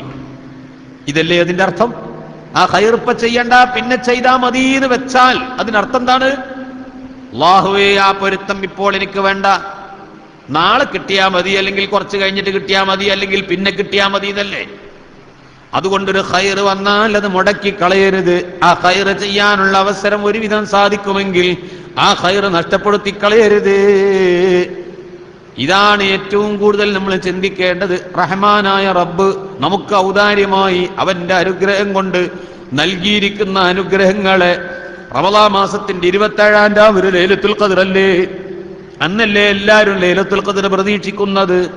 ഇന്നിപ്പോ എന്തിനാ പോയി കൂടുന്നത് എന്ന് ചിന്തിക്കുമ്പോ ഈ ഖൈറിനെ നമ്മൾ 27-ാം രാവിലേക്ക് നീട്ടിവെക്കുന്നു. ഇപ്പോൾ നിന്റെ പൊരുത്തം എനിക്ക് വേണ്ട, അന്ന് മതി. അല്ലെങ്കിൽ ആ ഖൈർ ചെയ്യാൻ ഒരു പക്ഷേ നമ്മൾ ജീവിച്ചിരിപ്പില്ലെങ്കിൽ, നാളെ നമ്മളെ മരണം സംഭവിക്കുമോ ഇല്ലേ അറിയില്ലെങ്കിൽ, അപ്പോഴും നമുക്ക് ആ ഖൈർ നഷ്ടമാണ്. ഇത് ജീവിതത്തിലുടനീളം നമ്മുടെ മനസ്സിലുണ്ടാവണം. ഞാൻ നീട്ടിക്കൊണ്ടു പോകുന്നില്ല. അർഹമുർ-റാഹിമായ റബ്ബ് നമുക്ക് ഈ ദുനിയാവിലെ ജീവിതം ഏറ്റവും സന്തോഷകരമായ റബ്ബ് പൊരുത്തപ്പെട്ട ജീവിതമാക്കി തരുമാറാകട്ടെ. ഏത് സമയത്തും മരിച്ചു പോകേണ്ടവരാണ്, എപ്പോഴും ഏത് സമയത്തും മരിക്കാം. മരിക്കുമ്പോ സ്വർഗം കണ്ടുകൊണ്ട് സന്തോഷത്തോടെ പൊട്ടിച്ചിരിച്ച് മരിക്കാൻ അവസരമുണ്ടാക്കണം. ഇബാദത്തുകൾ വർദ്ധിപ്പിച്ചാലേ, അള്ളാന്റെ പൊരുത്തം സമ്പാദിച്ചാലേ അതിന് കഴിയുകയുള്ളൂ. എപ്പോഴും എപ്പോഴും ചെയ്തു പോയ ദോഷങ്ങൾക്ക് പശ്ചാത്തപിച്ച് തൗബ ചെയ്തുകൊണ്ട് നല്ല മരണത്തിന് വേണ്ടി തയ്യാറാകണം. അൽ-ഇസ്തിഅദാദു ലിമാ ബഅദൽ മൗത്ത് ഫസ്തഇദ്ദൂ ലിമാ ബഅദൽ മൗത്ത്. ഇതൊക്കെ നമുക്ക് ഖുതുബകളിൽ കിട്ടുന്ന ഉപദേശമാണ്.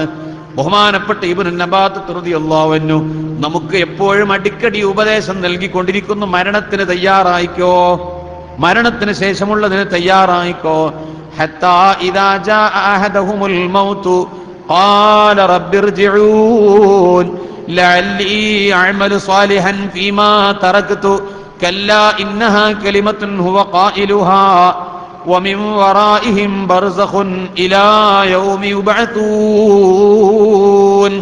മലക്കുൽ മൗത്ത് വരുന്ന സമയത്ത്, അസ്രായീൽ അലൈഹിസ്സലാം വരുന്ന സമയത്ത്, ഹത്താ ഇദാ ജാഅ അഹദഹുമുൽ മൗതു, മരണത്തിന്റെ മലക്ക് ഏതൊരു മനുഷ്യന്റെ അടുക്കലും വരുമ്പോൾ ഖാല, അവൻ പറയും, റബ്ബിർജിഊൻ, എന്നെ കുറച്ച് സമയവും കൂടി പിന്തിച്ചിട്ടുതാ. കുറച്ച് സമയം ദാ, ഒരുപാട് നിസ്കാരം നഷ്ടപ്പെട്ടു പോയിട്ടുണ്ട്, ഒരുപാട് ഇബാദത്തുകൾ നഷ്ടപ്പെട്ടു പോയിട്ടുണ്ട്, അതുകൊണ്ട് അത് ചെയ്തു വീട്ടാൻ എനിക്ക് അവസരം തരൂ എന്ന് പറഞ്ഞുകൊണ്ട് ആദ്യം ആവശ്യപ്പെടുന്നത് ഒരു കൊല്ലമാണ്. അസ്രായിലെ ഒരു കൊല്ലം, ഒരു കൊല്ലം തരാൻ പറ്റും. എന്നാ ഒരു 6 മാസം, 6 മാസം പറ്റില്ല, ഒരു മാസവും പറ്റില്ല. എന്നാൽ ഒരാഴ്ച അതും തരില്ല, ഒരു ദിവസം അതും തരില്ല എന്ന് പറയുമ്പോഴാണ് ഒലിക്കുല്ലി ഉമ്മത്തിൻ അജൽ ഫഇദാ ജാഅ അജലുഹും ലാ യസ്തഖിറൂന സഅതൻ വലാ യസ്തഖ്ദിമൂൻ. ഒരു സെക്കൻഡ് ഇവിടെ നിന്ന് അങ്ങോട്ടും ഇങ്ങോട്ടും അല്ലാഹു തആല പിന്തിക്കൂല. എവിടെ വെച്ച് മരിക്കണമെന്ന് തീരുമാനിച്ചോ അവിടെ വെച്ച് ഈ റൂഹിനെ പിടിക്കും. സുലൈമാൻ നബി അലൈഹി ഇസ്ലാമിന്റെ ഹദ്റത്തിൽ ഒരു മനുഷ്യൻ വന്നു. അയാൾ വഴിയിൽ വെച്ച് അസ്രായീലിനെ കണ്ടു. അസ്രായീലിനെ കണ്ടപ്പോ ഈ മനുഷ്യനാകെ പേടിച്ച് വേജാറായി. അസ്രായീലാണെങ്കിൽ തന്റെ കയ്യിലുള്ള പുസ്തകത്തിലേക്ക് നോക്കുന്നു, ഇയാളെ മുഖത്തേക്കൊന്ന് നോക്കുന്നു. പേടിച്ചു ഇയാള്. അസ്രായീലിന്റെ നോട്ടം കണ്ടപ്പോ തന്നെ പേടിച്ചു. റൂഹിനെ പിടിക്കാനാ വന്നത്. ഇയാള് പേടിച്ച് ഓടിയിട്ട് സുലൈമാൻ നബി അലൈഹി ഇസ്ലാമിന്റെ ഹദ്റത്തിൽ ചെന്നിട്ട് പറഞ്ഞു, സുലൈമാൻ നബിയെ, അസ്രായീലിനെ കണ്ട് പേടിച്ചു വരാണ് ഞാൻ, ഇപ്പൊ വരും എന്റെ പിന്നാലെ. നിങ്ങളൊരു കാര്യം ചെയ്യ്, എന്നെ ഇവിടെ നിന്ന് പിടിച്ചിട്ട് ഇന്ത്യ രാജ്യത്തേക്ക് കടത്തി വിട്ടു തരൂ സുലൈമാൻ നബിയെ. സുലൈമാൻ നബി അലൈഹി ഇസ്ലാം ലോകം മുഴുവനും അടക്കി ഭരിച്ച രാജാവാണ്.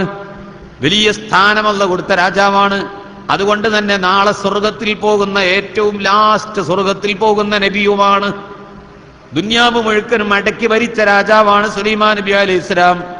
അതേ സുലൈമാൻ നബി അലൈഹി ഇസ്ലാമാണ് അംബിയാന്റെ കൂട്ടത്തിൽ ഏറ്റവും ലാസ്റ്റ് സ്വർഗത്തിൽ പോകുന്ന നബി. കുറെ അള്ളാഹിന്റെ മുമ്പിൽ സമർപ്പിക്കാനുണ്ട്, കുറെ വിഷയങ്ങൾ അവതരിപ്പിക്കാനുണ്ട്. അവരാരും ഒരു തെറ്റ് ചെയ്തിട്ടല്ല, ഒരു കറാഹത്ത് പോലും ചെയ്തിട്ടുമല്ല. അപ്പോൾ പിന്നെ നമ്മുടെ ജീവിതത്തെ ഒന്ന് വിലയിരുത്താൻ വേണ്ടി അതൊന്ന് താരതമ്യപ്പെടുത്തി നോക്കൂ സഹോദര. ഈ സുലൈമാൻ നബി ലോകം മുഴുവനും അടക്കി ഭരിച്ച രാജാവാണ്. കാറ്റിനെ വിളിച്ച് സംസാരിക്കാൻ കഴിയും, കാര്യങ്ങൾ ചെയ്യിപ്പിക്കാൻ കഴിയും. ഉറുമ്പിന്റെ സംസാരം അറിയും, അത് ചെയ്യിപ്പിക്കാൻ കഴിയും. അത് മനസ്സിലാക്കിയ ആളാണ്.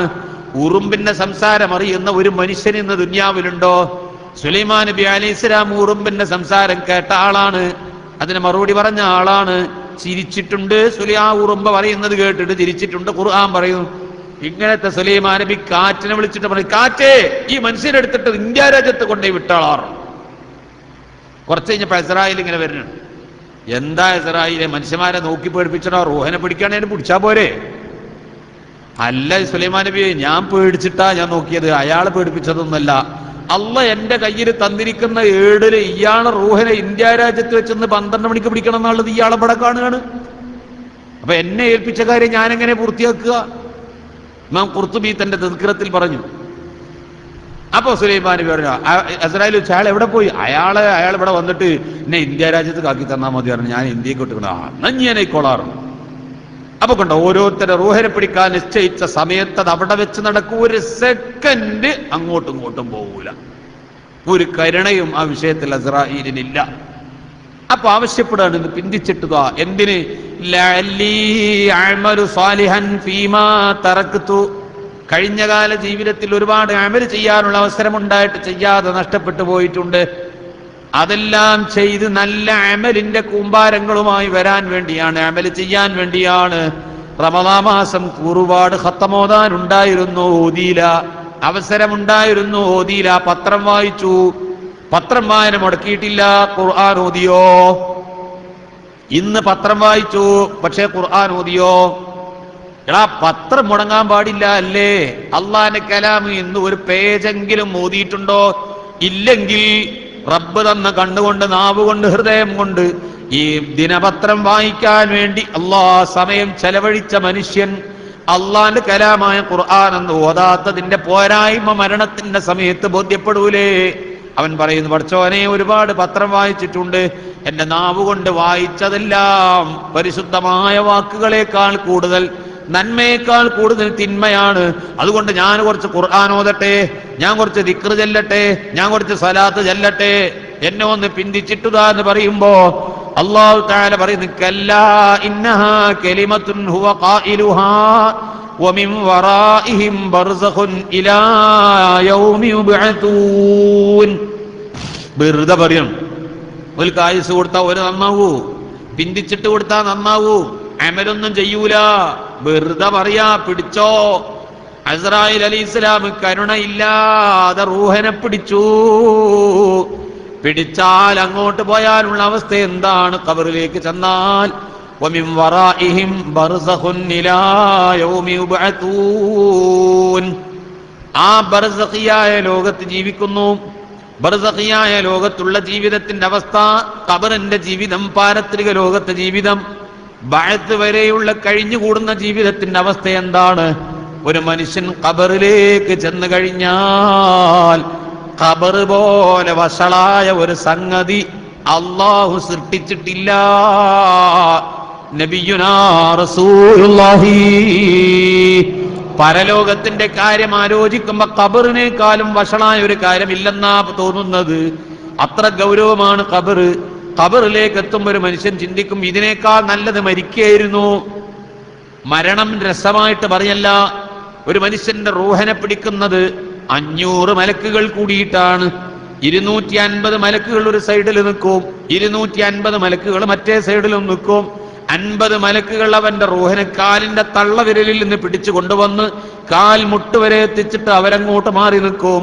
അപ്പൊ ഇടത്തെ സൈഡിലുള്ള 50 മലക്കുകൾ കാലിന്റെ തള്ളവിരലിൽ നിന്ന് റൂഹനെ പിടിച്ചിട്ട് കാൽ മുട്ടുവരെ കൊണ്ടുവന്നിട്ട് അവരങ്ങ് മാറി നിൽക്കും. കാൽ മുട്ട് മുതൽ നടുവരെ അരവരെ പിടിച്ച് 50 മലക്കുകൾ പിടിച്ചിട്ട് അവരങ്ങോട്ട് മാറി നിൽക്കും. അപ്പൊ ഇടത്തെ സൈഡിലുള്ള 50 മലക്കുകൾ കാൽ മുട്ട് മുതൽ നടുവരെ പിടിച്ചിട്ട് അവരങ്ങ് മാറി നിൽക്കും. ഘട്ടം ഘട്ടമായി പിടിച്ചു കൊണ്ടുവന്ന് തൊണ്ടക്കുഴി വരെ എത്തുന്നത് വരെ മേൽനോട്ടം വഹിച്ചുകൊണ്ട് അസ്രായീൽ അലൈഹിസ്സലാം നിൽക്കുന്നു.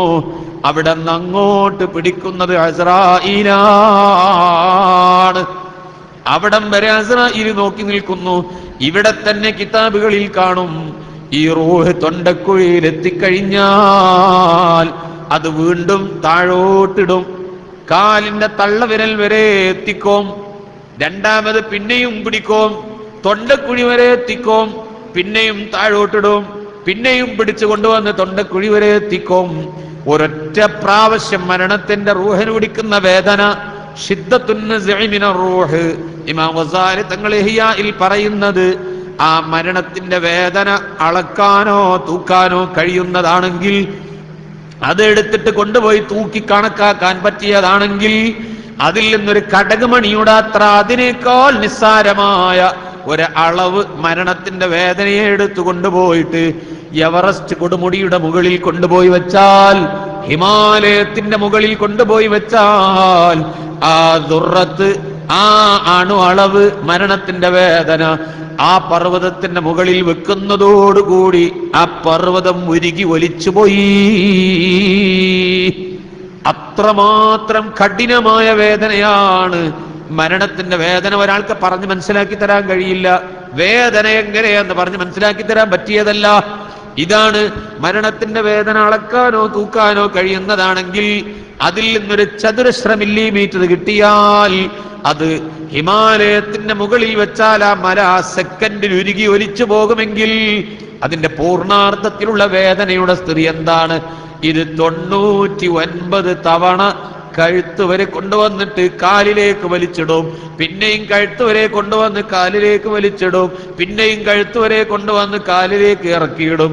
99 തവണ ചെയ്തിട്ടാണ് അസ്രായീൽ പിടിച്ചു കൊണ്ടുപോകുന്നതെങ്കിൽ മരണത്തെ ഓർത്ത് കരയാതിരിക്കാൻ ബുദ്ധിയുള്ളൊരു മനുഷ്യന് കഴിയില്ല. എന്തിനെ സ്വാലിഹീങ്ങൾ മരണത്തെ ഓർത്ത് കരഞ്ഞത്? മരിച്ച മനുഷ്യൻ അവനാ കടമ്പ കടന്നുപോയി, അവനാ കടമ്പ കടന്നു കഴിഞ്ഞു പോയി. എല്ലാവരും അനുഭവിക്കേണ്ട ഒരു കടമ്പയാണിത്. വർണ്ണിക്കാനും വിവരിക്കാനും പറഞ്ഞു മനസ്സിലാക്കി തരാനും കഴിയാത്ത ദുർഘടാവസ്ഥയാണ്. സ്വാലിഹീങ്ങൾ മുഴുവനും അത് ആലോചിച്ച് കരഞ്ഞവരാണ്.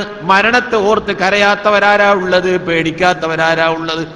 പ്രിയപ്പെട്ട മുഅ്മിനീങ്ങളെ, ഇങ്ങനെ മരിച്ച മനുഷ്യൻ ഖബറിന്റെ ഉള്ളിലേക്ക് എത്തിക്കഴിഞ്ഞാൽ അയാൾ ചിന്തിക്കുന്നു, ഇതിനേക്കാൾ നല്ലത് മരിക്കുക തന്നെയായിരുന്നു. ഈ മരണമെന്ന അവസ്ഥയായിരുന്നു ഇതിനേക്കാൾ നല്ലത്, ഈ ഖബറിനേക്കാൾ നല്ലത്. ഖബറിലേക്ക് എത്തിയാൽ ഖബറിന്റെ അകത്ത് മുഅ്മിനീങ്ങൾക്കും ചിലത് കിട്ടാനുണ്ട്, തമ്മാടികൾക്കും ചിലത് കിട്ടാനുണ്ട്, മുഅ്മിനീങ്ങളും ചിലത് അനുഭവിക്കേണ്ടതുണ്ട്. എന്താണ് മുഅ്മിനീങ്ങൾ അനുഭവിക്കേണ്ടത്? ലഗ്ദത്തുൽ ഖബർ, ഖബർ പിടിച്ച് ഞെക്കൽ. ഇതൊരൊറ്റ മനുഷ്യനും ഒഴിവാകൂല, എല്ലാവരും അനുഭവിക്കണം. മുഅ്മിനും അനുഭവിക്കണം, തമ്മാടികളും അനുഭവിക്കണം. അല്ലാഹുവിന്റെ റസൂൽ സല്ലല്ലാഹു അലൈഹി വസല്ലമ തങ്ങൾ അവിടുത്തെ പൊന്നുപുത്രി മഹദി അവറുകളെ ഖബറിലേക്ക് വെക്കുമ്പോ ചെറിയ കുട്ടിയാണ്, കുഞ്ഞി പൈതലാണ്. ആ കുട്ടിയെ ഖബറിലേക്ക് ഇറക്കി വെക്കും. ഇമാം സുയൂത്തി തന്റെ ശർഹ് സുദൂർ ഫി അഹ്വാലിൽ മൗതാ വൽ ഖുബൂറി പറഞ്ഞിട്ടുണ്ട്, ഈ കുട്ടിയെ ഖബറിലേക്ക് വെക്കുന്ന സമയത്ത് അല്ലാഹുവിന്റെ റസൂല് മൂടുകല്ല് അങ്ങ് വെച്ചപ്പോൾ കരഞ്ഞുപോയി. എന്തിനാ നബിയെ കരയുന്നത്? എന്നെ പൊന്നുമോളെ ഖബർ ഇടുക്കിക്കളഞ്ഞു, ഈ കുട്ടിയെ ഖബർ ഇടുക്കിയോ നബിയെ. അപ്പോഴാ നബി പറഞ്ഞത്, ഇതിനേക്കാളും ചെറുപ്രായത്തിലല്ലേ എന്റെ മറ്റേ കുട്ടി മരിച്ചത്, ആ കുട്ടിനെ ഖബർ ഇടുക്കിയിട്ടുണ്ടല്ലോ. സുബ്ഹാനല്ലാഹ്. സ്വഹാബത്ത് കരഞ്ഞപ്പോ അവിടെ വെച്ച് അല്ലാഹുവിന്റെ റസൂല് പറയുകയാണ്, ലൗ നജാ മിൻ അഹദുൻ മിൻ ലഗ്തത്തിൽ ഖബരി ലനജാ സഅദ് ഇബ്നു മുആദ്. ഖബറിന്റെ ഇടുക്കലിൽ നിന്നെങ്ങാനും ഒരു മനുഷ്യൻ രക്ഷപ്പെടുമായിരുന്നെങ്കിൽ സഅദ് ഇബ്നു മുആദ് രക്ഷപ്പെടേണ്ടിയിരുന്നു. ഖബറിന്റെ ഇടുക്കലിൽ നിന്ന് ഒരു മനുഷ്യൻ രക്ഷപ്പെടുമായിരുന്നെങ്കിൽ സഅദ് ഇബ്നു മുആദാണ് രക്ഷപ്പെടേണ്ടത്. എന്താ സഅദ് ഇബ്നു മുആദിന്റെ പ്രത്യേകത? സഅദ് ഇബ്നു മുആദ് റളിയല്ലാഹു അൻഹു സ്വഹാബത്തിന്റെ കൂട്ടത്തിൽ, മുഹാജിറുകളായ സ്വഹാബത്തിന്റെ കൂട്ടത്തിൽ സിദ്ദീഖ് റളിയല്ലാഹു അൻഹുവിന് എന്ത് പദവിയാണോ അതുപോലെ അൻസാരികളായ സ്വഹാബത്തിന്റെ കൂട്ടത്തിൽ പദവിയുള്ള ഒരു സ്വഹാബിയാണ്. മാത്രമല്ല ബഹുമാനപ്പെട്ട നബി തങ്ങൾ രണ്ട് ഗോത്രക്കാർ തമ്മിലുള്ള കുഴപ്പത്തിന് മദ്യം പറഞ്ഞു. രണ്ട് ഗോത്രക്കാർ തമ്മിൽ നടന്നൊരു കലഹത്തിന് മദ്യം പറഞ്ഞു. ആ മദ്യം പറഞ്ഞത് മസ്ലഹത്ത് പറഞ്ഞത് ഇഷ്ടപ്പെട്ടില്ല. അവർക്ക് ഇഷ്ടപ്പെടാതെ വന്നപ്പോൾ അല്ലാഹുവിന്റെ റസൂൽ പറഞ്ഞു, ഞാനൊരു മസ്ലഹത്ത് പറഞ്ഞിട്ട് നിങ്ങൾക്ക് തൃപ്തിയായില്ലെങ്കിൽ പിന്നെ ആര് പറഞ്ഞാലാ നിങ്ങൾക്ക് തൃപ്തിയാവുക? ഇവര് പറഞ്ഞു, സഅദ് പറഞ്ഞാൽ ഞങ്ങൾക്ക് സമ്മതമാണ്. ഇവർ മനസ്സിലാക്കിയത് സഅദ് ഞങ്ങൾക്ക് അനുകൂലമായിട്ടേ പറയുള്ളൂ എന്നാണ്. അങ്ങനെ അവർ ധരിച്ചത് കുടുംബക്കാരനാണ്. എന്നാ പോയിക്കോ, സഅദിന്റെ അടുത്ത് പോയിക്കോ, സഅദ് പറഞ്ഞത് കേട്ടോ. അല്ലാഹുവിന്റെ റസൂൽ അവരെ സഅദിന്റെ അടുക്കലേക്കോട്ട്, സഅദ് റളിയല്ലാഹു അൻഹു വയസ്സനായി വീട്ടിലിരിക്കുന്നു. സഅദിന്റെ വീട്ടിൽ ചെന്നപ്പോ സഅദ് റളിയല്ലാഹു അൻഹുവിനോട് ചോദിക്കുന്നു, നിങ്ങളോട് അല്ലാഹുവിന്റെ റസൂൽ മദ്യം പറഞ്ഞില്ലേ, മസ്ലഹത്ത് പറഞ്ഞില്ലേ? സഅദ് റളിയല്ലാഹു അൻഹു ചോദിച്ചു, അതെ പറഞ്ഞു. എന്നിട്ട് എന്തേ? അത് ഞങ്ങൾക്ക് സമ്മതായില്ല. പിന്നെ ഞാൻ പറഞ്ഞാൽ സമ്മതാകൂ? അതേ സഅദേ, നിങ്ങളൊരു തീരുമാനമെടുത്താൽ ഞങ്ങൾക്ക് സമ്മതമാണ്. എന്നാൽ അല്ലാഹുവിന്റെ റസൂൽ പറഞ്ഞിട്ട് തീരുമാനമെടുക്കാത്ത, സമ്മതിക്കാത്ത നിങ്ങളെ ഞാനിതാ ഒരു മസ്ലഹത്ത് പറയാൻ പോകുന്നു. സ്വന്തം ചോരയിൽ നിന്ന് പിറന്ന 17 എണ്ണത്തിനെ ചുട്ടുകരിച്ചു. അല്ലാഹുവിന്റെ റസൂലിനോടുള്ള മഹബത്ത് കൊണ്ട് തങ്ങൾ പറഞ്ഞത് സ്വീകരിക്കാത്ത തന്റെ കുടുംബത്തിൽപ്പെട്ട 17 എണ്ണത്തിനെ ചുട്ടുകരിക്കാനാ സഅദിന്റെ വിധി. ഈ വിധി അങ്ങ് പ്രഖ്യാപിച്ചതോടുകൂടി അള്ളാഹുവിന്റെ ഭാഗത്ത് നിന്ന് അറിയിപ്പ് വന്നു, നബിയെ സഅദിന് അല്ലാഹു വല്ലാതെ പൊരുത്തപ്പെട്ടു പോയി. അതാ സഅദിന്റെ പ്രത്യേകത. ഇതാണ് സഅദ് രക്ഷപ്പെടേണ്ടിയിരുന്നു. സഅദിന് ഒരു പ്രത്യേകത വേണ്ടേ? അതാ സഅദിന്റെ പ്രത്യേകത. ആ സഅദ് ഇബ്നു മുആദ് റളിയല്ലാഹു അൻഹുവിനെ ഖബറിലേക്ക് വെച്ചപ്പോ ഖബർ ഇടുക്കിപ്പോയി. فمهتز عرش الله من أجل هالك سمعنا به إلا لسعد النبي عمري. അള്ളാഹുവിന്റെ അർശ് പോലും കിടുകിടാ വിറച്ചുപോയി സഅദ് റളിയല്ലാഹു അൻഹു വഫാത്തായി എന്ന് കേട്ടപ്പോൾ ആ സഅദ് റളിയല്ലാഹു അൻഹുവിനെ ഖബറിലേക്ക് വെച്ച സമയത്ത് ഇടുക്കിയെങ്കിൽ എന്നെയും നിങ്ങളെയും ആ ഖബർ എന്ത് ചെയ്യും? വമിൻ വറാഇഹിം ബർസഖുൻ ഇലാ യൗമി യുബ്അതൂൻ. ആ ഖബറിന്റെ അകത്ത് അങ്ങനെ കിടക്കണം. എത്ര കാലം? ബഅത്ത് വരെ. ഈ ഇസ്രാഫീൽ അലൈഹിസ്സലാം സൂറന്ന കാഹളത്തിലൂതി ലോകം നശിച്ച് കുറെ കാലം അങ്ങനെ കിടന്നിട്ട് രണ്ടാമത് ഊതൂതും, മൂന്നാമത്തെ ഊതൂതും. അത് ഊതുമ്പോ പിന്നെയും പുനർജനിക്കും. ബഅത്ത് എന്ന് പറയുന്നത് അതിനാണ്. അതുവരെ ആ ഖബറിൽ കിടക്കണം. ആ ഖബറിൽ അങ്ങനെ ദുരിതം അനുഭവിച്ച് കിടക്കണം. അല്ലാഹു സന്തോഷമാക്കി തരട്ടെ. റമളാനിന്റെ പാതിരാവിൽ ഇൽമിന്റെ മജ്ലിസിൽ പള്ളിയിൽ ഇഅ്തികാഫിരുന്ന് റഹ്മാനായ റബ്ബിന്റെ റഹ്മത്ത് പ്രതീക്ഷിക്കുന്ന നമ്മെ ഖബറിന്റെ അകത്ത് അല്ലാഹു സലാമത്താക്കി തരുമാറാകട്ടെ. ഈ ഖബറിൽ സഅദ് റളിയല്ലാഹു അൻഹുവിന്റെ സ്ഥിതി ഇങ്ങനെയാണെങ്കിൽ എന്റെ പിന്നെ മുഅ്മിനീങ്ങളും തമ്മാടികളും തമ്മിലുള്ള വ്യത്യാസം, മുഅ്മിനീങ്ങളും തമ്മാടികളും തമ്മിലുള്ള വ്യത്യാസം എന്താണ്?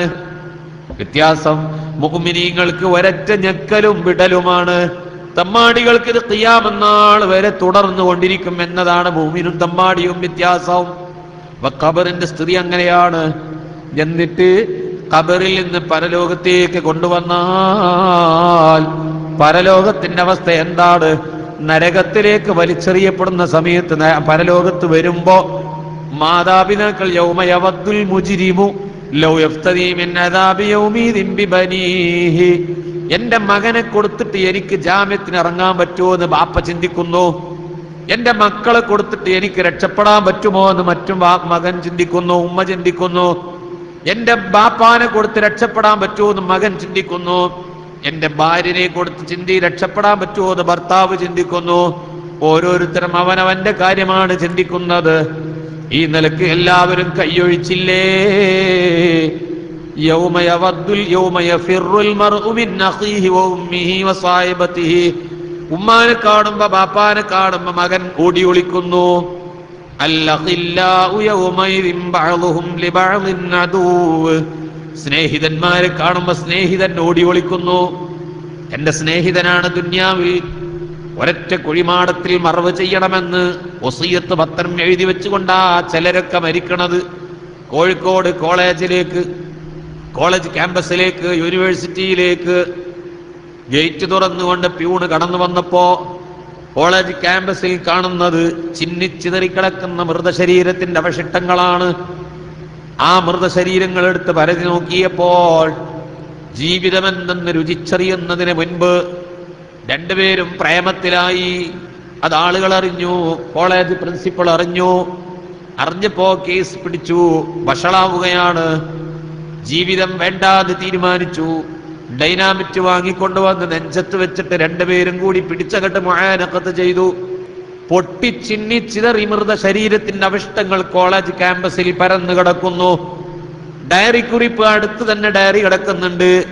ആ ഡയറി കുറിപ്പ് പരിശോധിച്ചപ്പോൾ അതിൽ എഴുതി വെച്ച മരണപത്രം, വസിയത്ത്, ഞങ്ങളെ രണ്ടുപേരെയും ഒരു കുഴിമാടത്തിൽ മറവ് ചെയ്യണേ. സ്നേഹമാണത്, അവരുടെ സ്നേഹമാണത്. രണ്ടുപേരും ചിന്നിച്ചിതറിയ മൃതശരീരം ഒരൊറ്റ കുഴിമാടത്തിൽ മറവ് ചെയ്യണമെന്ന് വസിയത്ത് ചെയ്തവർ അൽഅഖില്ലാഉ യൗമൈദിൻ ബഅ്ളുഹും ലിബഅ്ളിൻ അദൂവ്, പരലോകത്ത് വരുമ്പോ പറയും, എടാ നീയാണ് എന്നെ പറ്റിച്ചത്. ഇവൻ പറയും, നീയാണ് എന്നെ പറ്റിച്ചത്. യാ ലൈതനീ ലം അത്തഖിദ് ഫുലാനൻ ഖലീലാ, അവനോട് ലൈനായിട്ടില്ലെങ്കിൽ എത്ര നന്നായിരുന്നു, ഞാൻ അവളോട് കമ്പനി ആയിട്ടില്ലെങ്കിൽ എത്ര നന്നായിരുന്നു, അവനെ കൂട്ടുപിടിച്ചിട്ടില്ലായിരുന്നെങ്കിൽ എത്ര നന്നായിരുന്നു. ആരാണിനി ഉള്ളത്? ഉമ്മയും ബാപ്പയും മക്കളൊക്കെ വിട്ടുപിരിഞ്ഞു. തമ്മിൽ എല്ലാവരും കൈയൊഴിച്ചു. ഉമ്മാനെ നരകത്തേക്ക് വിട്ടിട്ട് എനിക്ക് സ്വർഗക്ക് കിട്ടുമോ, നരകത്തിൽ നിന്ന് രക്ഷപ്പെടാൻ പറ്റുമോ എന്ന് മക്കൾ ചിന്തിക്കുക. ആ മക്കൾക്ക് വേണ്ടിയാണ് ഉമ്മ ഒരു നേരത്തെ ആഹാരം പോലും കഴിക്കാതെ രാവിലെ സ്കൂളിലേക്കും മദ്രസയിലേക്കും നമ്മെ പറഞ്ഞേക്കുമ്പോ നമുക്ക് ഉണ്ടാക്കി തന്ന ഒരു പത്തിരി മുഴുവനും തിന്നാൻ കഴിയാത്തതിന്റെ പേരിൽ ആ പത്തിരിയുടെ കഷ്ണം മുറിച്ചെടുത്തുകൊണ്ട് ഒരു കഷ്ണം അവിടെ ബാക്കി വെച്ച് പോയപ്പോ ഒട്ടിയ വയറുമായി നമുക്ക് വേണ്ടി ഭക്ഷണം ഉണ്ടാക്കുന്ന ഉമ്മ, നമ്മുടെ വസ്ത്രം കഴുകിത്തരുന്ന ഉമ്മ, രാവിലെ ഒന്നും കഴിക്കാതെ അതവിടെ ബാലൻസ് വെച്ചപ്പോൾ മറ്റുള്ളവര് പറഞ്ഞു, ഉമ്മ ആ പത്തിരി അങ്ങ് തന്നേക്ക്, മോൻ ബാക്കി വെച്ചു പോയതല്ലേ. അപ്പോഴും ഉമ്മ പറയുന്നത്, എന്റെ കുട്ടി സ്കൂള് വിട്ടുവരുന്ന സമയത്ത് കൊടുക്കാൻ ഇവിടെ ഒന്നുമില്ല, അത് വൈകുന്നേരം സ്കൂള് വിട്ടുവരുന്ന സമയത്ത് അവര് തന്നെ കൊടുക്കണമെന്ന നിലക്ക് ഒട്ടിയ വയറുമായി പട്ടിണി കിടന്ന് പോറ്റി വളർത്തിയ ഈ ഉമ്മ തന്റെ മക്കള് പറയുന്നത്, എന്റെ ഉമ്മാനെ നരകത്തേക്ക് വിട്ടിട്ട് എനിക്ക് രക്ഷപ്പെടാൻ പറ്റുമോ? ഇതാണ് മനുഷ്യന്മാരുടെ സ്ഥിതിയെങ്കിൽ, എല്ലാവരും വിട്ടുപിരിഞ്ഞെങ്കിൽ നരകത്തിലെത്തുമ്പോ പറയുന്നു, റബ്ബനാ ഗലബത് അലൈനാ ശിഖ്വതുനാ വകുന്നാ ഖൗമൻ ളാല്ലീൻ. പടച്ചവനെ, ഞങ്ങളെ തെറ്റുകൾ മികച്ചുപോയി, ഒരുപാട് തെറ്റ് ചെയ്തു പോയി, തെറ്റുകളാണ് വർദ്ധിച്ചു പോയത്, ഞങ്ങൾ തമ്മാടികളായി പോയി. അല്ലാഹ് റബ്ബനാ അഖ്രിജ്നാ മിൻഹാ ഫഇൻ ഉദ്നാ ഫഇന്നാ ളാലിമൂൻ. ഈ നരകത്തിൽ നിന്ന് ഞങ്ങളെ വന്ന് രക്ഷപ്പെടുത്തിയിട്ട് ദുനിയാവിലേക്കൊന്ന് മടക്കി തരണേ അല്ലാഹ്. ഇനി ഞങ്ങൾ നിസ്കാരം ഉപേക്ഷിക്കില്ല, ഞങ്ങൾ ദീനിന്റെ ഖിദ്മത്തിൽ നിന്ന് പിന്മാറുകയില്ല, ഞങ്ങൾ ദാനധർമ്മം മുടക്കുകയില്ല, സാധുക്കളായ ആളുകൾക്ക് ഞങ്ങൾ കൊടുക്കേണ്ടത് മുടക്കൂല, ദീനീ സ്ഥാപനങ്ങളെ സഹായിക്കുന്നിടത്ത് ഞങ്ങൾ മുൻപന്തിയിലുണ്ടാകും. അതിന് ഞങ്ങൾ തടസ്സം നിൽക്കൂല. ആദരവായ റസൂലുള്ളാഹി സ്വല്ലല്ലാഹു അലൈഹി വസല്ലമ തങ്ങളോട് ബന്ധപ്പെട്ട ആസാറുകളോട്, തങ്ങളെ കുറ്റം പറയുന്ന ജനങ്ങളോട് വെറുത്തുകൊണ്ട്, തങ്ങളെ ബഹുമാനിച്ച്, തങ്ങളുമായി ബന്ധപ്പെട്ട വസ്തുക്കളെ ബഹുമാനിച്ച് സുന്നത്ത് ജമാഅത്തിന്റെ പാതയിൽ ഞങ്ങൾ നിന്നുകൊള്ളാം. ഇനി എങ്ങാനും ഞങ്ങൾ റസൂലുള്ളാഹിനെ കുറ്റം പറയുകയോ തങ്ങളോട് ബന്ധപ്പെട്ട വസ്തുവിനെ അനാദരിക്കുകയോ നിസ്കാരം ഉപേക്ഷിക്കുകയോ കള്ളു കുടിക്കുകയോ പെണ്ണ് പിടിക്കുകയോ ചെയ്താൽ ഉറപ്പ് തന്നെ ഞങ്ങൾ തെറ്റ് ചെയ്തവരാണ്. വീണ്ടും ഞങ്ങൾ തെറ്റിലേക്ക് മടങ്ങിപ്പോയാൽ സമ്മതിച്ചോളാം, ഞങ്ങൾ അക്രമമാണ് ചെയ്തതെന്ന്. അതുകൊണ്ട് ദുനിയാവിലേക്ക് ഞങ്ങളെ വന്ന് മടക്കി തരണേ അല്ലാഹ്. ഇത് പറയുമ്പോ അല്ലാഹുവിന്റെ മറുപടി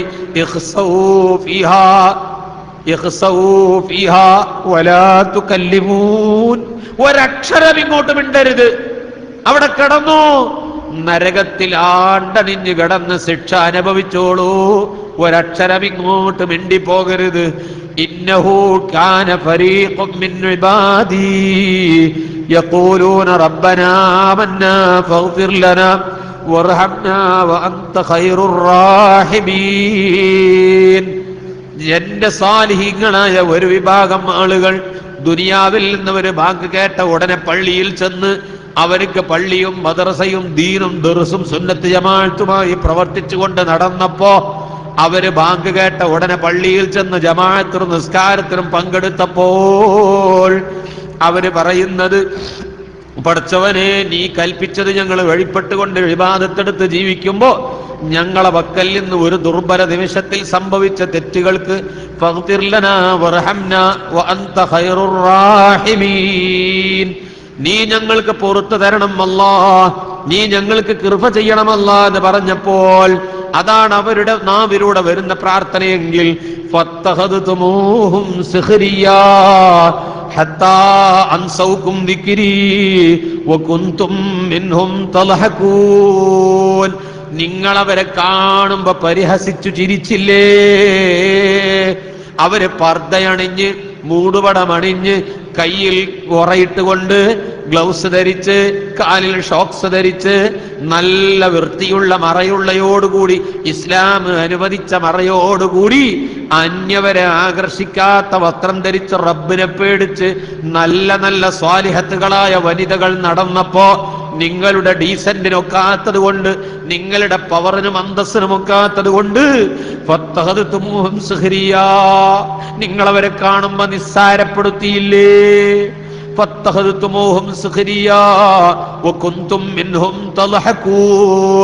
നിങ്ങളവരെ കാണുന്ന സമയത്ത് കളിയാക്കി ചിരിച്ചില്ലേ? ഇന്നി ജസൈതുഹുൽ യൗമ ബിമാ സബറു അന്നഹും ഹുമുൽ ഫായിസൂൻ. നിങ്ങളെ പരിഹാസവും കളിയാക്കി ചിരിക്കലും ഒക്കെ ക്ഷമിച്ചിട്ട് എനിക്ക് ഇബാദത്തെടുത്ത കാരണത്താൽ ഞാൻ ഇന്നവർക്ക് സ്വർഗം പ്രതിഫലം കൊടുത്തിരിക്കുന്നു. അഫഹസിബതും അന്നമാ ഖലഖനാകും അബതാ വഅന്നകും ഇലൈനാ ലാ തുർജഊൻ. നിങ്ങൾ വിചാരിച്ചോ ദുനിയാവിൽ വെറുതെ അങ്ങ് പടച്ചു വിട്ടതാണെന്ന്? എന്നെക്കൊള്ള മടക്കപ്പെടൂലാന്ന് നിങ്ങൾ ധരിച്ചു പോയോ?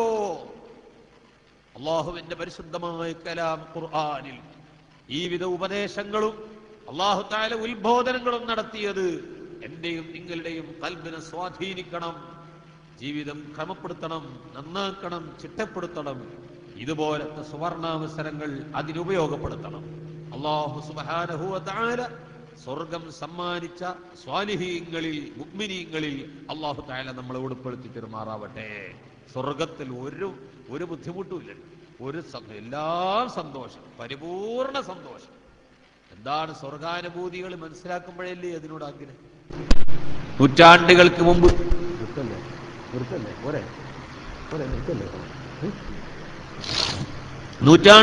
മുമ്പ് മൈസൂർ രാജാവിന്റെ കാലത്ത് അരച്ച് തേച്ച് മിനുക്കി പടുത്തുണ്ടാക്കിയ മൈസൂർ രാജാവിന്റെ കൊട്ടാരം കാണുമ്പോ അത് അന്തം വിട്ടിട്ട് ഇങ്ങനെ നോക്കി നിൽക്കാനാണ് ഇപ്പോ മൈസൂരിലേക്ക് പോണത്, വൃന്ദാവനം പാർക്ക് കാണാൻ പോണത്.